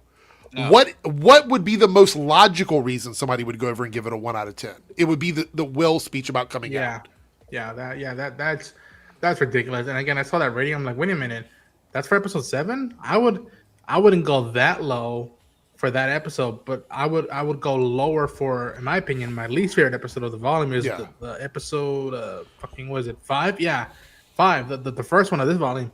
That feels like a setup episode is for me. And again, that's just me being, the problem. But I want to pull this back in. Like, the problem for me is I would love to have those conversations, but then this kind of shit happens. It's like, I can't even have a conversation about what's really wrong with the episodes without having to address this thing, because this is one of the things that isn't wrong. Like, you could argue that everybody's individual moments might have been poorly placed in the episodes, but the emotional reveal here for Will is absolutely important to the finale of the series. Yeah, I could feel like the weight of not just this season, but of since the first episode of potentially the first episode of the show. Yeah, I could feel the weight on top of Will, and as he's going on with the monologue, that slowly was coming off and like getting off him, and it wasn't until the big hug that happened. Well, and it sucks because I know how much that scene means to a lot of people. Yeah. And we should be throwing rocks like this, when I say we, I mean people on the internet who have now ranked this episode that low, because it is not that bad of an episode, and it's a highlight of a moment for the show. But again, there's more. There has to be more. And again, like you said, I would expect more from these big outlets. Well, there has to be a better way to have this conversation. Well, here's the thing. Let's just go here. It says, The backlash is partly exactly what you expect. The Stranger Things went woke. Elon Musk, for example, waded in. It's completely unnecessary and forced on an audience that just wants to enjoy some basic science fiction. So why is it that every other character, Holly, Max, Jonathan, everybody else in the show can have heartfelt conversations about their feelings and their emotions, but when you have one character who has a coming out moment in these 3 episodes, and that is the one that people have an issue with. Yeah, like, again, it's not unnecessary because it actually ties into the Vecna stuff. Vecna has been holding this over Will's head the whole time. I know your secrets or whatever he says. Yeah, he knows what Will's darkest secret was, and that is he's been hiding that he is gay from everybody. So what Will did is he had a moment where he's like, in order for me to be able to finish this off, I have to tell everybody what I consider to be my darkest secret. So Vecna can no longer use that to manipulate me. It was absolutely important to the story of the show. It was arguably more important than any of the other conversations that our characters had over the last 3 episodes. To be quite honest, if you're talking about in the context of the story of the show. Okay, I'm gonna be truthful. I'm 75% with you. Okay, so what other conversations in these 3 episodes specifically have the weight of what Will is revealing here in terms of Vecna to you? I'm just curious. Without making this a measuring contest, I feel like Dustin pleading to Steve to not get himself killed. I think that also has the weight. Now, again, what Will has been going through is more than a few seasons, but Dustin and Steve's I don't even consider friendship. I consider brotherhood. Goes back to season 2. Watchmen, I think, is probably more important. I would lean in favoring that maybe Will is, but to me, just for me, and again, I can only speak for myself. I can't speak for the whole internet and for us and for all that stuff. For me, the Dustin and Steve moment that was the one that, like, I want to point out this part here, though. This is what I'm talking about. Yeah. Unnecessary and forced, right? The one thing that was necessary in the show to be done before the next 2 episodes was this moment with Will. Lay the cards out. Yeah. Right. So yes, we could have addressed the issue with those 2 characters later on at some point. That could have been done because it doesn't need to happen before the battle with Vecna. This was the one thing that does have to happen before the battle with Vecna. It is it's the opposite of unnecessary. It is the most necessary thing. And it says, what does a character coming out being gay have anything to do with a dislike of basic science fiction? I would argue that science fiction has always been one of the cornerstones where you can throw any ideology or any that type of era taboo thing and bring it to the forefront and show in a way where we can deal with it in the best way possible. Right. I don't know how you could exclude that from science fiction. If you have that case, then I would always throw you the Star Trek scenario or That's the true. X-Men scenario. Yeah. I'm like, those are very science fiction-esque properties. And they have the balls and are not afraid to deal with anything. And one of the things is probably that of just someone coming out. Well, it says here, much of the backlash isn't centered on Will being gay. Yes, it is. You just showed Elon Musk, one of the largest voices on social media, being homophobic.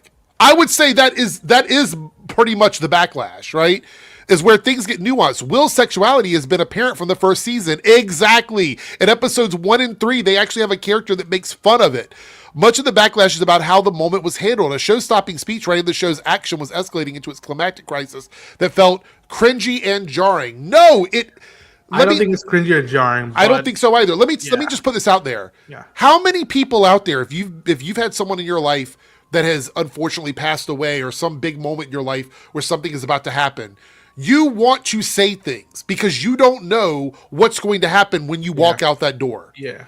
Will wanted to say these things just like every other character had their emotional moment before they walked out there to face in a moment where they don't know if they're going to come back. So it made the most sense for him to feel emotionally compelled to info dump all of that in that moment because of the stakes that were coming up. That's what we're dealing with. The fact that people think it's cringy and jarring tells me that the people who are watching this are not media literate people. They're just not. That doesn't make any sense to me. Why would he wait at any point to tell something so important when he had everybody waiting in the room with him?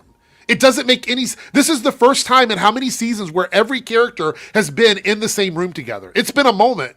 Yeah, because we've had all these characters together. It was a beautiful scene, but I'll admit that like during the finale, I would like, before we go into action, all this stuff, I would like that Will and Mike have a moment. Again, you don't even have to say much, just a look or like a hand on the shoulder, and like again, there's you could do so much with just the facial expression of just like, I'm sorry, I never told you this. It is you, and just to look from Mike being like, I know it is. And yeah. nobody can resist this and having been macho-ist and be like that, and be like, all right, we're both in good hands. That more X quotes here, Roden. Like the forcing of everyone into a room the forcing of everyone into a room to sit down and be quiet to listen to every awkward word that came out of Will's mouth when most already knew and didn't give a fuck because they're trying to save the world.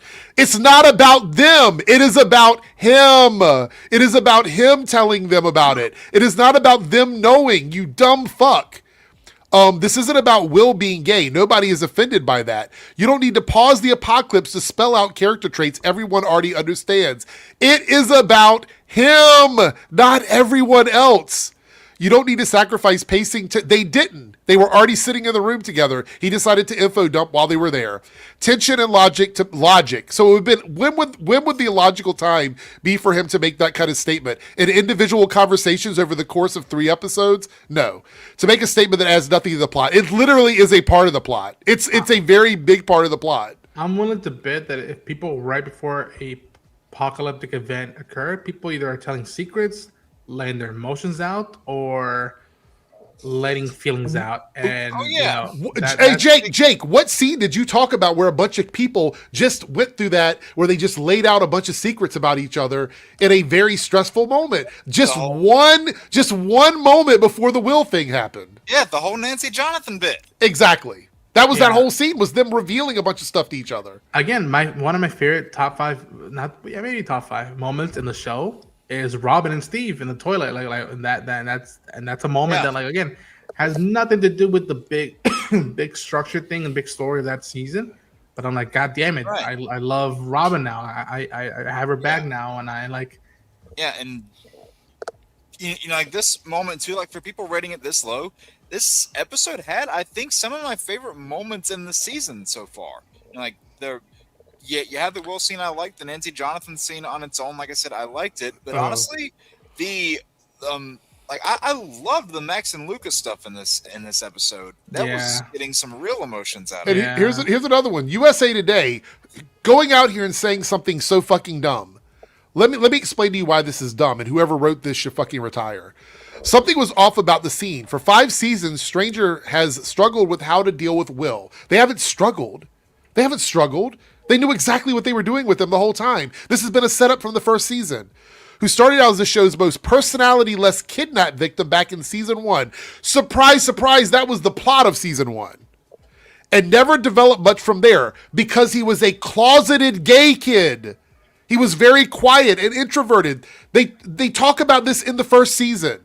It's a plot point of how he's a very introverted, quiet kid. They talk about this. While his coming out moment could have been triumphant and inspirational, it ends up being underwhelming and awkward. Do these people even know what coming out looks like for a lot of people? Do they even know? How is it not awkward? How is it not awkward to come out to someone? It's always going to be awkward because you don't know how that person is going to respond to it. Yeah. And there's no ideal situation to do that. I want to point this out too. While they're over here saying shit like this and trying to pretend like it's not about Will being gay, we're seeing posts like this one on Twitter. Oh, Jesus Christ. So, I mean, it's just one of those things where I know better than a lot of these fucking idiots who are on here talking about stuff. Right? It's not about him being gay, but then, here we go. Will Byers, 1971 to 1996, died of AIDS. Wow. But it's not homophobia at all. In the least. It's crazy to me. I'm sorry.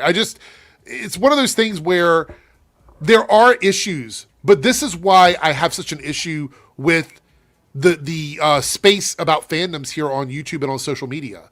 Can we actually talk about what was wrong with these episodes without it being, oh, a gay kid came out, let's fucking Yeah. dogpile on that? Yeah, to me that and again, when I told my friends, I'm like, to me it's just structure. That's where I'm more worried about going to. And again, I'm pumped yet worried at the same time, which means the show has my attention. But I'm just worried structure wise if it's gonna feel too bloated by the time we get to the finale, and how it'll either feel rushed or feel like there's a lot that wasn't covered. That's my big overall. But like, no, again, the kid coming out, that's not no. And again, I if I have the time and the space, I want to look and see how people from the LGBTQ plus community does feel about it. Like, was it done fully right? Like, is there better ways to do it, improve and whatnot? And I would like to think the different brothers went out of the way and like talk to people, be like, how do we do it or not? Because yes, it is a science fiction. Yeah. I think a lot of people are waiting till the whole show wraps up before they give their final thoughts on it, because we still don't know exactly. I'm kind of that way as well. Yeah. Although I did kind of get a little bit emotional seeing it play out, because damn it, I was just like, I mean, that's my like thoughts on just like the entire season. Really, like there's a lot that I have like formed opinions on, but those opinions are kind of what's the word I want to use? They're not set in stone yet, and how this final episode plays out is really going to cement my feelings. So Cody here with a $5 super chat does bring up a good point. So Will isn't exactly being himself. There's inconsistencies in Will's memory. He's talking about a memory from the 50s that belongs to Henry, to Vecna himself. Well, we know that Vecna is obviously fucking with Will. I mean, we know that already. I need to rewatch that episode, and yeah, Vecna's been messing with Will since the get-go, and yeah, I gotta rewatch it. I'm still editing my reactions. Again, I like the episodes, but I have a different feeling of Volume 2. That's why I haven't been rushing out to put up the videos. And I'm like, you know what? Let me time it right. But all right, so thank you guys for the super chats, and see what we got here. Yeah, so Solemn here says we should talk about how Variety and Hollywood Reporter have a chud problem where they're pandering to that crowd. Yeah, I'm getting annoyed with. I can't even read their articles without them like calling in Elon Musk quotes and stuff. How about you quote people that are happy about the episode? How about you give us a very good variety where you say this is what Elon said? Yeah. Like if you are a newspaper, if you are an outlet, you balance it. Yes, right. like you're not subjective. You show every side, not just so. The right. So in other words, if Elon said that, look up another prominent account on X that enjoyed the episode and enjoyed the representation, and then say, however, this person said this. That's how you do those kinds of articles. You don't just lean into all chud stuff, all the grifty stuff, and go, this is all we're going to show. That's crazy. That's crazy to me. All right, so let's see where we're at. Over at on the Debunks channel, we are 2 out of 5 super chats for the night, and on the Reloaded channel, we are 4 out of 10. Let's go over what the possible wins are for tonight. If you guys are thinking about donating, again, it is a super chat of any level. If we hit the goal, we're going to do a ranking stream of superhero films. I haven't decided the total criteria yet, but we're going to be ranking superhero films, and I will figure out the criteria. An essay video on the future of the DCU, where I'm going to have different guests. So I might ask Ronan to be there, Jake to be there, other people to be there. We'll do like an essay-style video where we talk about our thoughts and opinions on the DCU. A reaction of your choice. So if you guys pick that one, I will give a list of possible reactions to different videos, and then you guys will vote on that in the community tab. And the last one is a top 5 list, which is top 5 worst comic book movie villains. And that's for any comic book movie from any era, animated or live action. So those are our possible options if we hit the goal tonight. What? Cameron here with a $5 super chat. Thank you. We're now 5 out of 10. DC has created a new villain in Matt Fraction's Batman run, who originally named Lady Deathman, but changed it to the what is that? The Ojo? Is that how it's spelled? What? All right, hold on. Let me look this up.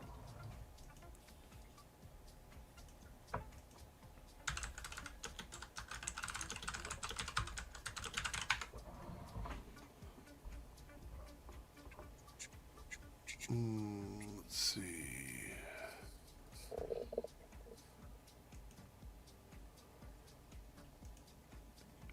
Is this... Hold on, let me see. Is this the character? Hold on. Is this the right one, Cameron?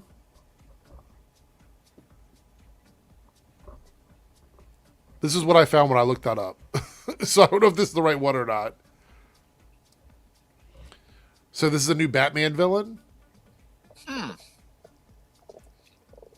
Interesting. Is this character connected to any, like, previous Batman storylines? You know what I'm thinking about, Jake, right? Like, where they come from? No, I think the Matt Fraction angle is bringing in a lot of new characters. So just an individual character that happens to look like she could come from any of the crime families that were previously connected to Batman, I guess. I was thinking it, yeah. Yeah, so Reed, that's what I was thinking too, yeah. So the character's new. So no connections. All right. Yeah, that's what I thought. Color me intrigued. Definitely something I'd be interested in. So there was a new Supergirl teaser. Did you guys see this? What? No. Hold on. Someone sent this to me. A lot of these trailers have been getting more extra footage, but just they haven't been officially dropped on said companies' social medias, which is odd. Yeah, let me see if I can find this message Millie here. Alcock.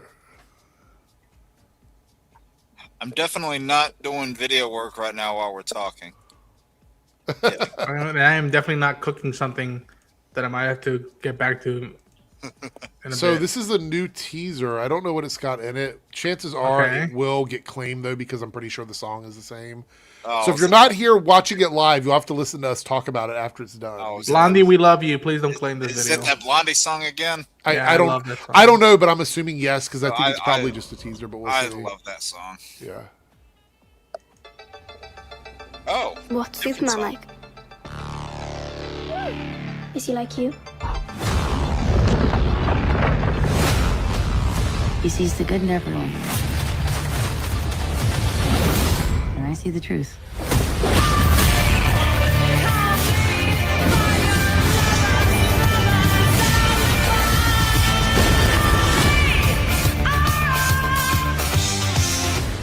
All right, that wasn't much. Was there any new footage in this? No, my memory's pretty good. Like everything's the exact same. What was thing. the new line? Somebody said there was a new line.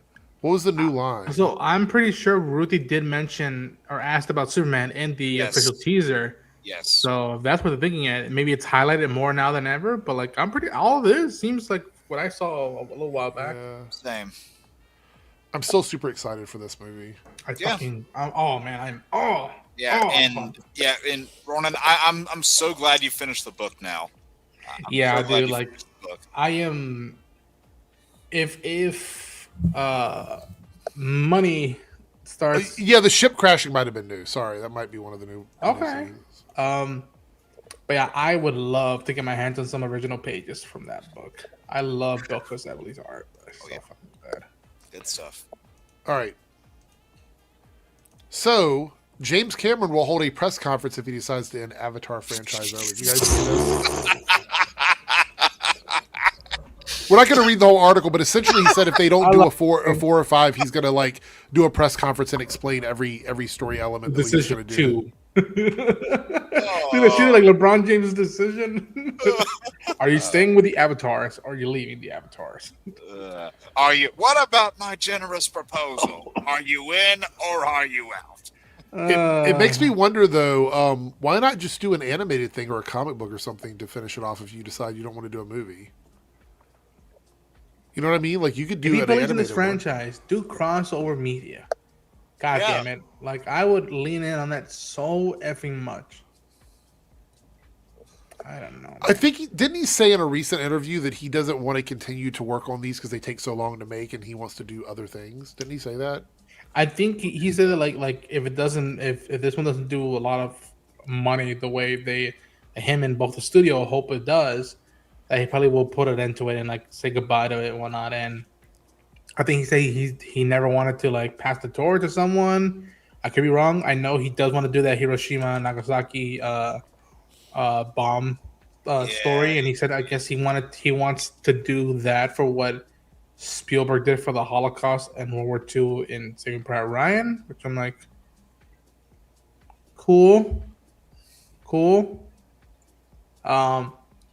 I'm intrigued. I haven't read the book on that movie potential movie is based on.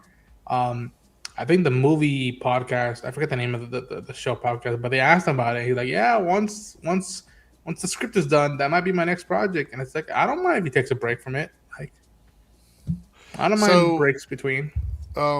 Here it says the weekend actuals came in lower for Avatar, but still powerful hold at the U.S. box office. 63.1 million on its second 3-day weekend for December. Just a 29.3% drop from its opening weekend. That's crazy. That's guys in the chat. If you're not aware, an average movie will drop somewhere around 60 to 70% from weekend to weekend. So 29.3 is incredible. This is incredible. Yeah, look, 52.8% from Way of the Water. Okay. So that's good. It says here, 300 million mark should come by Saturday already. That will make Fire and Ice just the 7th 2025 movie to achieve that mark. So the 300 million domestic, this is only the 7th movie this year to do that. Yeah. Or Fire and Ash, yeah. No. I'm just kidding. So it's I had a 420 to 470 million run in the U.S. domestic box office.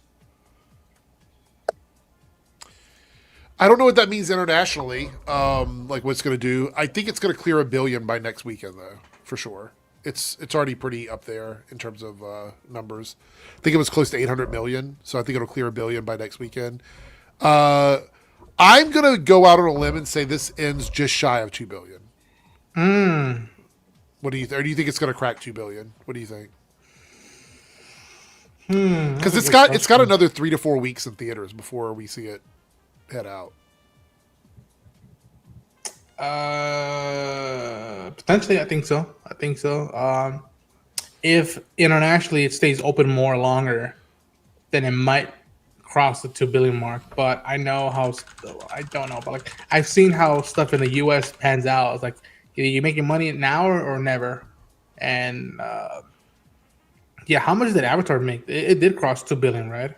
Yeah. The Way of Water. Yes. Yeah. So let me double check. I'll get the exact number. Okay, it was like at the very least it should meet Way of Water's box office. Way of Water was 2.3. Damn. But keep in mind that the bulk of that was international. It's like 1.7 international.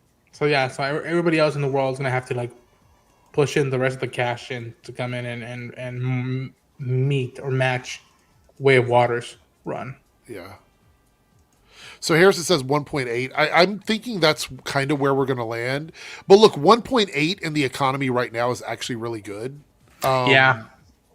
And again, as far as I know, is anything big coming out on January? Big movie? Because if not, that might be like, oh, let's go watch Avatar after the hype of the first month. I mean, I got something I'm already watching in January. That's when Send Help's coming out at the end of the month. Let's see. Oh, Raimi, right? Yeah. I think we say Wonder Man. I mean, I'll watch that too. Same. Yeah. The Plague, Bury the Dead, Follow My Voice, The Dutchman. Yeah, out of all those, the only one I'm interested in, I'm slightly interested Kid Bop's Alive comes out. Okay, the only one I think I'm interested in is the All You Need Is One Kill. It's an anime movie, and the Daisy Ridley zombie movie. I might go check out The Dutchman in January. Definitely going to see Send Help. I don't know. Yeah, my January is going to be kind of tame. As of January, the first big thing that comes out is on the 16th, which is 28 years later. That comes out on January 16th. Still scrolling here.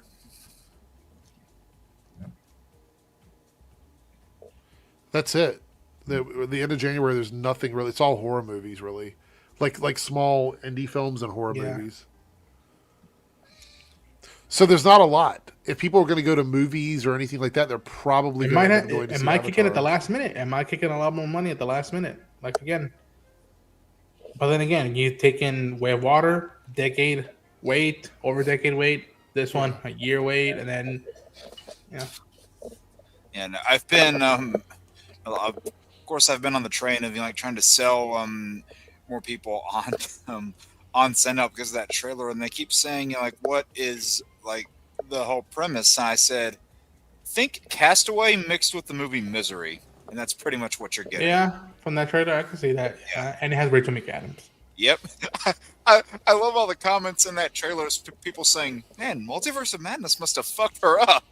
It was great. Oh, here we go. This is funny.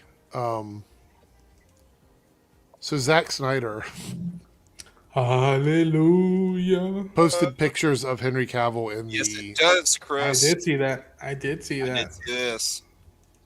And you know what a bunch of idiots online did? What is that? We're getting it back. We're getting back, boys. Shit down there. Henry Cavill, the original Superman suit. This photo, it was undeniable. Just give it I want up. to see more photos from Watchmen and Sucker Punch and 300, please. And Army of the Dead. I'm so tired of the Snyder shit, man. I'm so saw tired of Roman it. hey, I like that movie. I like Army of the Thieves more. I like that one too. You know what I want to see? I want to see more. Hell, give me more concept art from Twilight of the Gods. You read my mind. Like mines.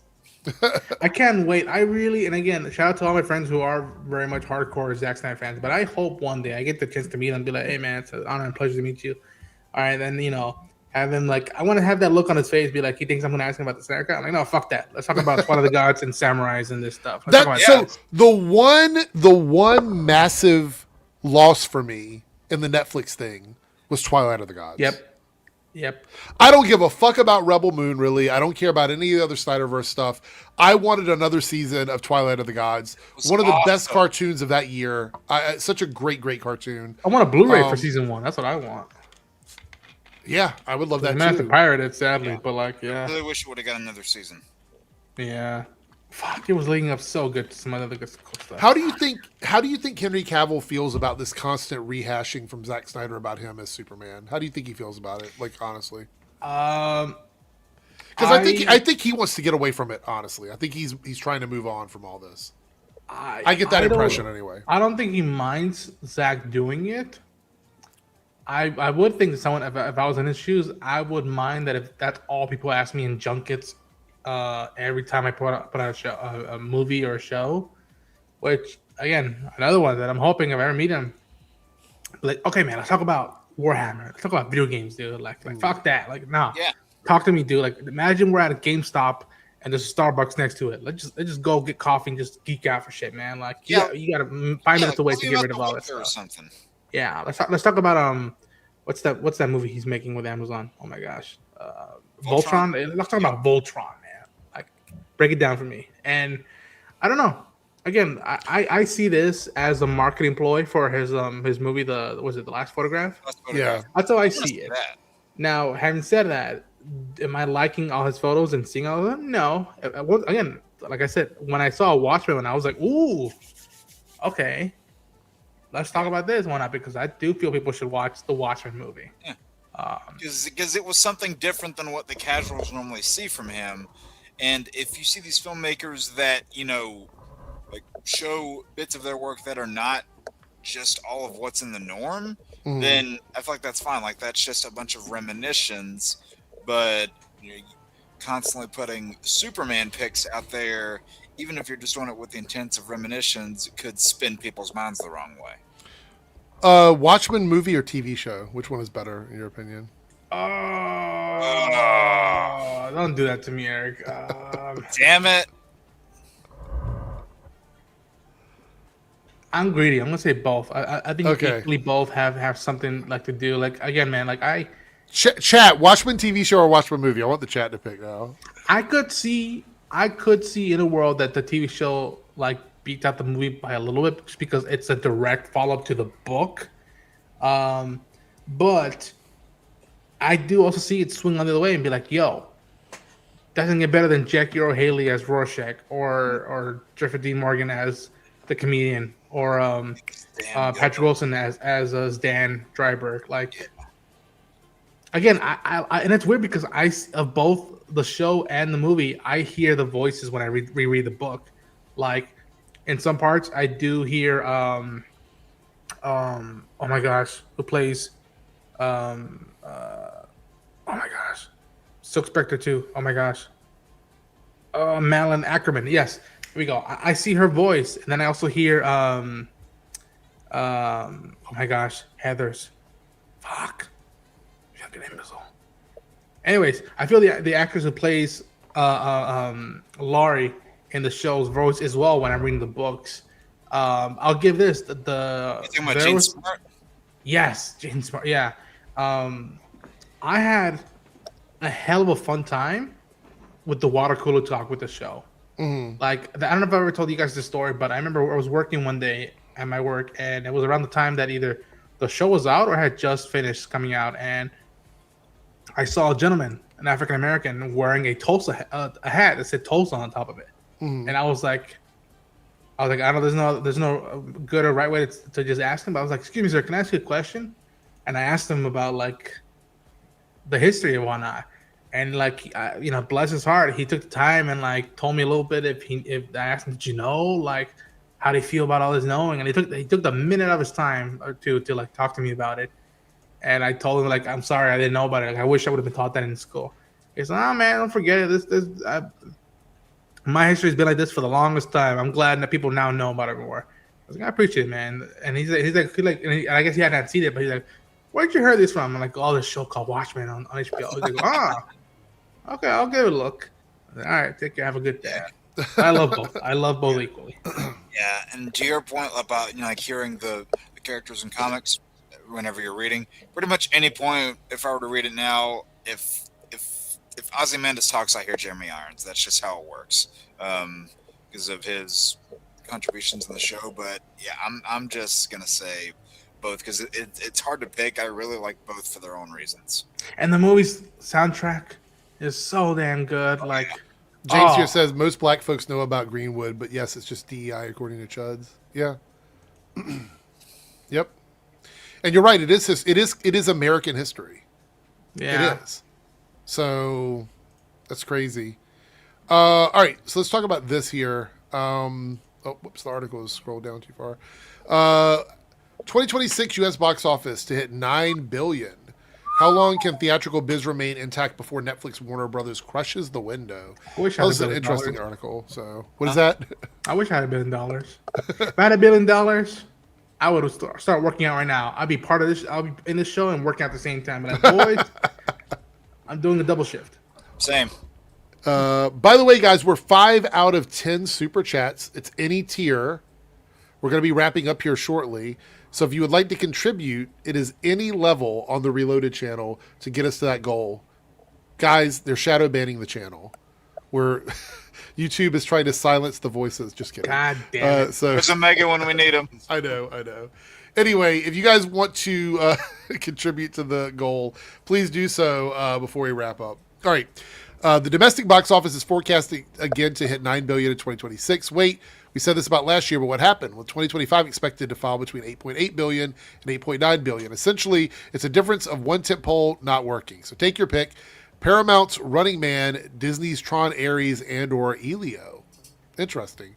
Running Man was a weird disappointment. I thought that was going to do much, much better, to be honest, especially with everybody attached to it. That miss aside, the domestic box office post-COVID has a good thing going with its third $8.5 billion plus year in a row. How long can the entertainment industry keep theatrical moviegoers alive in the face of potential gloom and doom from Netflix's anticipated swallow-up of Warner Brothers? The pandemic and the 2023 strikes dashed all hope of box office rebuilding to a 10 to 11 billion annual business. Give thanks to what we have, the second best year in box office post-COVID after 2023's record 9 billion. All right.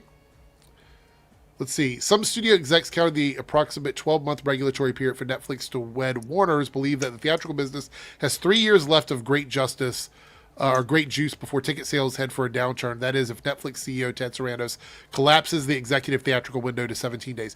Okay, that's the thing. Let's stop right there and talk.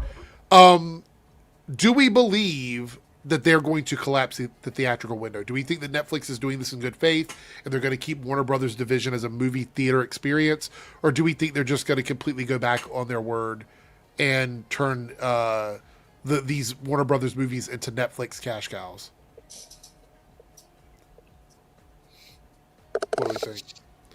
Are we leaning towards truth or lies on this one?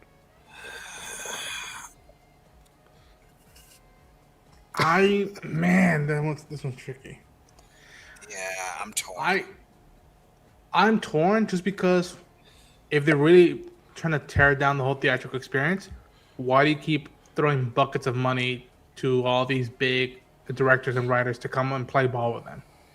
Like that would be like cheating on a relationship that you just started. Like why would you start doing that in a big bad way?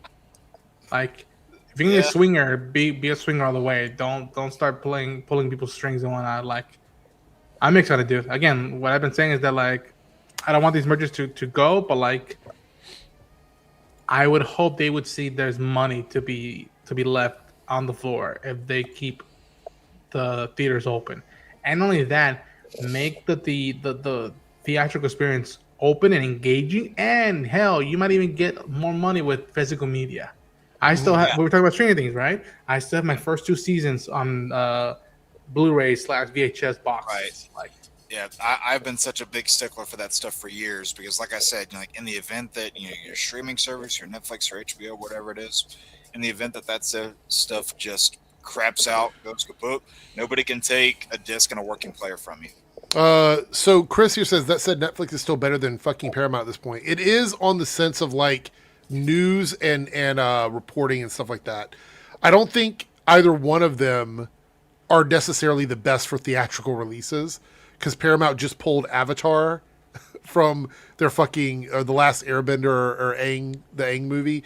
They pulled that onto streaming from theatrical release, which proves that they don't really care too much about that either when it's all said and done. But yeah, you're right. When it comes to news stuff, they're definitely the better of the two. That's the worst case scenario. It's not a calculated forecast by Ernst & Young. And true, when it comes to David Ellison's bid for Warner Brothers, it ain't over till it's over. The Paramount CEO unwilling to go quietly into that night, which, by the way, it still looks like Paramount's not going to get Warner Brothers. Warner Brothers combo with the Melrose Ave lot is a whole lot of set of Gita, but still there's a small sense of ease with Ellison as he's known to be a champion for theatrical, even though he's even made the lofty promise to keep 2 major studio slates afloat 30 movies a year. That's impossible, guys. I need you guys to understand this. One company that owns a lot of IPs cannot afford to put out 30 movies a year. They would be operating at a loss, no matter how you look at it. That's physically impossible. Yeah. Because not only would they be going up against Disney directly with some of these releases, they would be going up against themselves with a lot of these releases. So that's a lie. And I think the investors know that. This is a public plea, but it's not an investor plea. They can't do that. They can't do 30 movies a year. That's one of the reasons why I have an issue with Disney owning who they own, because they can't release a certain amount of movies a year because it would overlap with each other. So that's a big problem. The bigger paranoia for the future of moviegoers lies with the Netflix Warner Brothers dystopian future, particularly since the latter has accepted the former's bid officially. So yes, they have. However, at this point in time, there's a mixed bag of theories in regards to Netflix's long-term impact on theatrical. It says here that Sarandos is exclaimed he's pro-theatrical, and that he'll respect the terms of Warner Brothers' theatrical commitments for the slate he inherits. So that's 2027, 2028 onward. So anything that has already been greenlit or has already been, the contract's already signed and stuff, he says he's committed to that. We don't know what that means after that period, though. We're not sure. Netflix and Warner Brothers, aside from HBO Max, arguably complement each other. Netflix has access to a global theatrical distribution network that they've never had before, a whole other line of cash. And then it goes on here to say, oh, here it goes. Why spend all that money, Netflix, when you can license content at a fraction of the cost? The belief by cynics is that Netflix wants to be a streaming service, the end. Anyone who is watching a movie in a theater isn't at home watching Netflix. How does a streamer even begin to wrap its head around a downstream ancillary model of international TV windows? That's a good point. Will they embrace the cottage industry that is paid VOD? But that's old-fashioned by Los Gatos tech standards. The desire for a 17-day theatrical window is a farm-to-table model that gets big screen fare on the service ASAP. So essentially what they're saying here is, why put a movie out in theaters when you can put it out on your streaming service and everybody at home watching it and adding to your value on streaming? Let's see here. Trying to see, there was a quote here that I wanted to talk about. Okay, here it goes. A stat for Netflix to keep in mind. One of the 760 million who attended movies this year in North America per intelligence, 21% of them went to see a Warner Brothers movie compared to Disney, the number one studio, which rep 25% of the 2025 annual business. Universal pulled in 18.5 with Paramount at 6.4. This is the person that wants to buy Warner Brothers. Their movie, right now they're putting out movies that only pulls in 6.4% of the people that are going out to watch movies. It's crazy. Sony at 6.3, Lionsgate at 3.7, and A24 at 2.4%. That is crazy to me. Wow. That's crazy. But this is why, the reason why I wanted to read this, and we're going to move on after this, but the reason why I wanted to read this is because of this stat here. Right now, Disney has 25% of the 2025 annual admissions. Warner Brothers has 21. The next closest to that in Universal is 18.5, and then everybody else is irrelevant. Everyone else is an irrelevant number. You can combine all of those numbers and you still would barely get to where Disney and Warner Brothers is. If Warner Brothers goes away from theatrical releases, everybody, listen to me, all the Disney haters out there, if this happens, Disney will be the undisputed king of the movie theaters. There will be no one that can compete with Disney at all. And every major movie you get will most likely come through Disney. The mouse is about to get fat from all that cheese. Think about this. If they pull Warner Brothers out of theaters, that's so funny, Jake. If they pull Warner Brothers out of theaters, Disney will have no competition. That's it. Game over. Disney owns theaters at that point. And keep in mind, Paramount, the company that wants Warner Brothers, only commands 6.4% of the annual admissions, which means they don't know what they're doing. So these would be the people that would be in charge of Warner Brothers, the ones that can't even get close to Universal. They would have to go double and a half to get to Universal. Chaos. I don't. What are we doing? What's like? This is so crazy to me. I just want the madness to be over. I want Warner Brothers to stay separate. I know that's not really an option anymore, but I want them to stay separate. I don't want them to be connected to either one of these companies. And the fact we're heading into 2026 and a legacy studio like Warner Brothers ends up in this position is due to the Zaslav shit with Discovery. That's why we are where we are right now. Prior to that, no one would have thought that Warner Brothers would ever be up for sale. No. When they come out of that Discovery machine, we end up in this situation.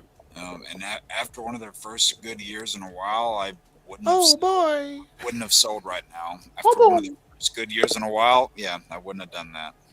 Oh my God. Well, but what do I know? Yeah. All right. So we got a 99-cent super chat from Harrison James contributing to the goal. Thank you so much, everyone. We are now 7 out of 10. 3 more, and we have about maybe 30 minutes left before I wrap the stream up. So we need 3 more super chats of any tier within the next 30 minutes to hit the goal in the Reloaded channel. I don't know if we're going to hit it in the Debunks channel. We're only 2 out of 5. But if anybody wants to contribute over there, you can. I will put the poll up over there if we hit the goal. All right. We got boys. I gotta head out. I gotta get back to cooking and some stuff in the kitchen. That's a lot. Okay, see you later, Ronan. Have Again, a with good night. Josh. Happy New Year's. Yeah, same to you. Cameron here with the $5 super chat. Did you see the Milestone characters are possibly coming back to DC mainstream continuity because there's new history of the DC universe a month ago? I didn't know that. Wasn't there some issue? Like, I okay, heard Jake, rumors tell me about about this because I haven't heard about this. So I heard murmurs about it, but I'm gonna see if I can find the thing that quoted it because it says it better than I can. I was under the impression there was an issue with it because of rights. That's what I heard, but I think that is correct. I saved the article somewhere. Hold on.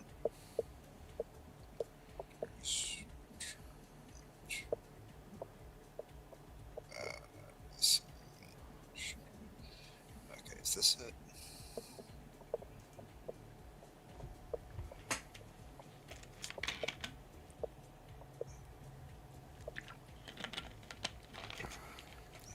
Damn it.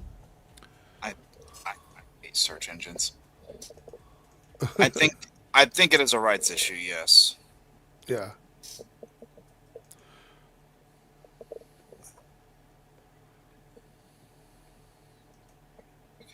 Find it. See you later, Phantom King. Have a good night. I can't find it at the moment. Okay, hold on. Let me see. Do. I'm looking.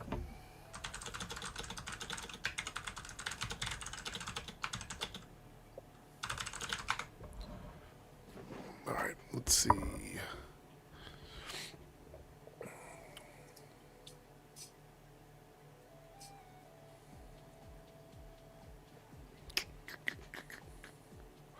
So the Milestone Universe, Dakotaverse, and its characters, Static, Icon, Rocket, Hardware, Blood Syndicate, etc., have been canonized within DC's current continuity, meaning they are officially part of DC's multiverse history. This is a big deal because a long time Milestone existed somewhere parallel to DC, mainstream DC continuity, and various DC reboots made the status unclear. This is And I got a thing here too. It says, bringing those people into the main continuity, which is Earth O at the moment. Earth 93/Dakotaverse, highlighted by their inclusion in the Beast World event and new series merging in for new worlds for fresh stories, with black creators leading the charge, like showcased in Titans Beast World Waller Rising. okay. I actually think that's really cool because they've been kind of tossed around a little bit. So to have them like solidified in continuity is really good. Yeah. And Chris says, it sucks. I'm fairly sure that's what kept Static out of adaptations for a while now. Yeah, rights issues. But Yeah. I think we're getting beyond that now.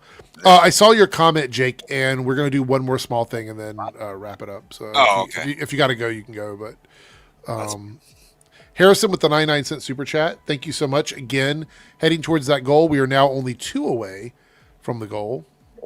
And then we're going to see what people pick. There were attempts to bring Static into live action with, get this, Jaden Smith apparently being considered for the role. Really? Oh, back in the day. Yeah. Yeah, back I then. thought you meant again, like recently. I'm No, like, wait, no, what? no. Yeah, actually, do I have it? I'm curious, just because we're talking about Static. I wonder if... Did you see that Danny Ramirez's character in Last of Us Season 3 is being recast, apparently? So I saw that initial article. I'm waiting for either Craig or Danny himself to confirm it. While we were just on the whole Static thing, though, before that died, I wanted to show this. I don't know if I had yet. Yeah. Throughout my whole collector set of Injustice cards here, I have the one single Static card that they made. I mean, obviously there were other copies of this card, but the only Static card to ever exist in that, I do have it in my possession here, and I just wanted to quickly show that if my deck of cards over here would cooperate with me, that'd be really nice. I say that as if talking to it's going to help. Here it is. All right. Yeah. Oh, wow. Yeah, that's the one Static card. That's the only one? Yeah. Everybody else has got like other versions of them. That's the only Static card that exists.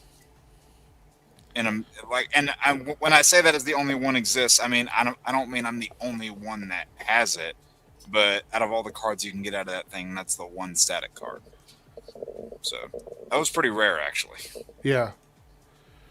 Let's see there. Oh, this is interesting here. For anybody that's wondering, Zoe Saldana is set to become the highest growing actor of all time after this Avatar movie. I mean, not altogether shocking. You know, just put in a movie where Zoe Saldana plays a CGI alien creature, and your movie's going to make money. That is pretty true, right? I feel like that's a true statement. Yeah. Where's this other article I had? Yeah, I know, Chris. It was lucky that cards didn't fall out of my hands. There's no Wildcat card, though. Major problem. What are you looking at? Who, me? No, who else is here? I was trying to find. There was one more thing I wanted to talk about, but it looks like it got deleted. Oh, the Last of Us thing? No. I was just wondering if you had read that or not. They were replacing his character. Yeah, I haven't heard anything concrete from Danny himself or Craig, so I'm just kind of waiting at the moment. Oh, here it is right here. This is the last thing. All right. So we talk about how comic books aren't doing well, right? That's one of the talks everybody has, that comic books are struggling.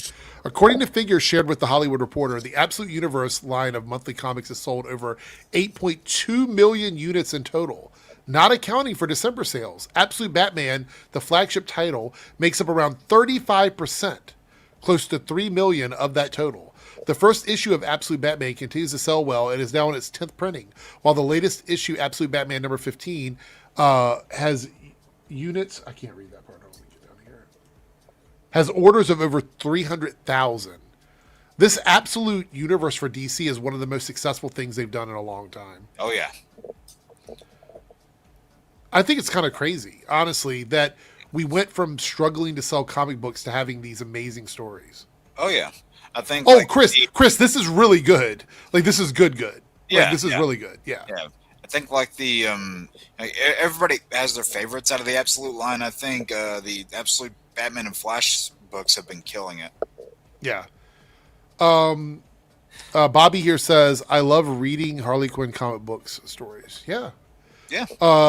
Salam says, when are they going to make a Absolute DC movie? I actually think they should, because this would be a good Elseworlds universe to create where they could do individual stories with these characters. But I don't know how much green lighting we're going to get of DC stuff until this deal is done, to be quite honest.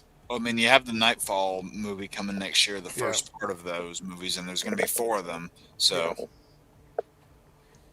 yeah, I'm curious to see how that plays out, because we've never really had a tried and true Nightfall adaptation. Yeah, Dark Knight Rises did bits of it, but... Oh, Harrison with 3 super chats has put us over the goal. So thank you, Harrison. I do appreciate it. We hit our goal. So go vote if you're in the Reloaded chat, or if you're in the Debunks chat and you do want to vote. Head over to the Reloaded chat, vote on the poll for the one that you want, and we'll take a look at that here in a second. I'm just glad to see comic books succeeding, right? That's what I like. Yeah. So for me, this is really cool. Thank you, Harrison, and everybody who donated to hit the goal. We still have a couple of minutes left if anybody wants to hit the goal over in the Debunks chat. But we will be wrapping up here in about 10 minutes-ish. So if you guys wanted to donate over there, you can. If not, it's fine. I don't have a poll or anything set up. If we hit the goal, I will do one. But right now, there's no poll over there. Let's see here. What's your top... That's what, like, we take a while to do that. I will say my number one now and forever is Flashpoint Paradox. That's just my number one. My number one is Mask of the Phantasm. It's a good one, too. It's a really good one. We would probably do a list tonight, but as you can see, it's just myself and Jake and no one else. Yeah. But, you know, we'll see. Harrison with a little heart emoji. Thank you again, Harrison, for helping hit the goal. I do appreciate it.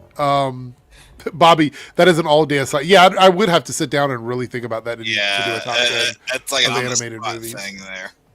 Yeah, for sure. Maybe we'll put something like that in the poll. Okay, so real quick, before we do this, remind everybody that on Saturday on the Reloaded channel, at 5 o'clock New York time, there's an after party special stream with myself and Paigy where he's going to address anything you guys want to ask him in the chat. So definitely make sure to be there. It's going to be around a 2-hour stream. So come in on Saturday at 5 o'clock to do that. And then if we get enough support, I will schedule more Saturday streams. We'll do more after parties. I'll have more of our guests here on Saturday. So make sure you come over to the Reloaded channel on Saturday, because I know Jake has been asking for a weekend stream as well. So I'd like to be able to do those. We need to see what the support looks like in 2026. On Thursday night, I'm telling Jake this, and I will drop it in the Discord server so everybody knows. We're going to do our top 5 movies of the year. Okay. So that will be the list we're going to be doing. And we'll be spinning the wheel, and we'll be doing it. And we're going to do it 5-1.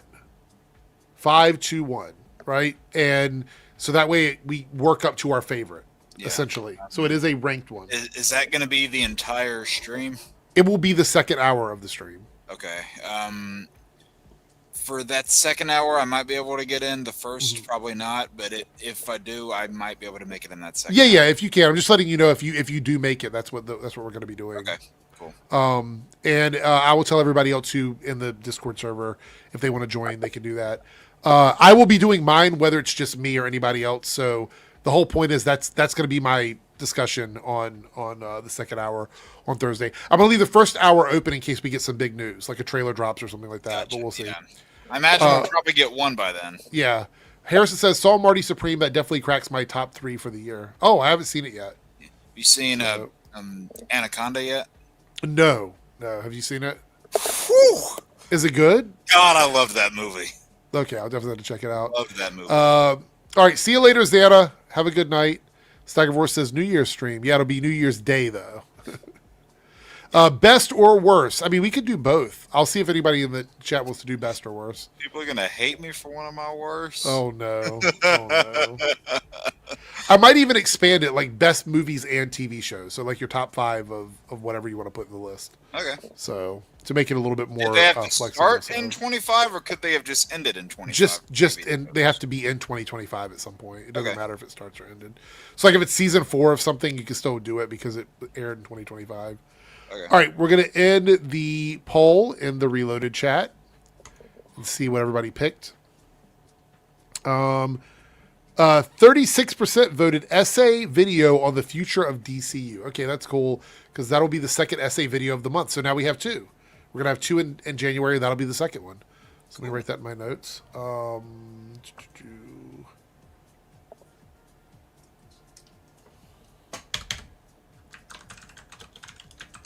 The other one is going to be the problems with phases 4 and 5. So that'll be the other essay video that I'll be doing. So that's going to be a lot of fun, I think. Fetman says, I feel like everyone's worst will be War of the Worlds and Smurfs.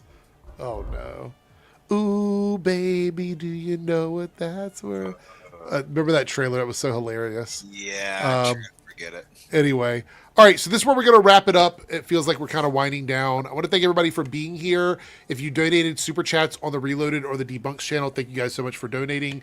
There's 2 videos out today on both the Reloaded and Debunks channel. If you haven't seen them, I did a separate type of video on Beau DeMayo. If you haven't seen it on the Reloaded channel, I go into other stuff that we didn't talk about over here.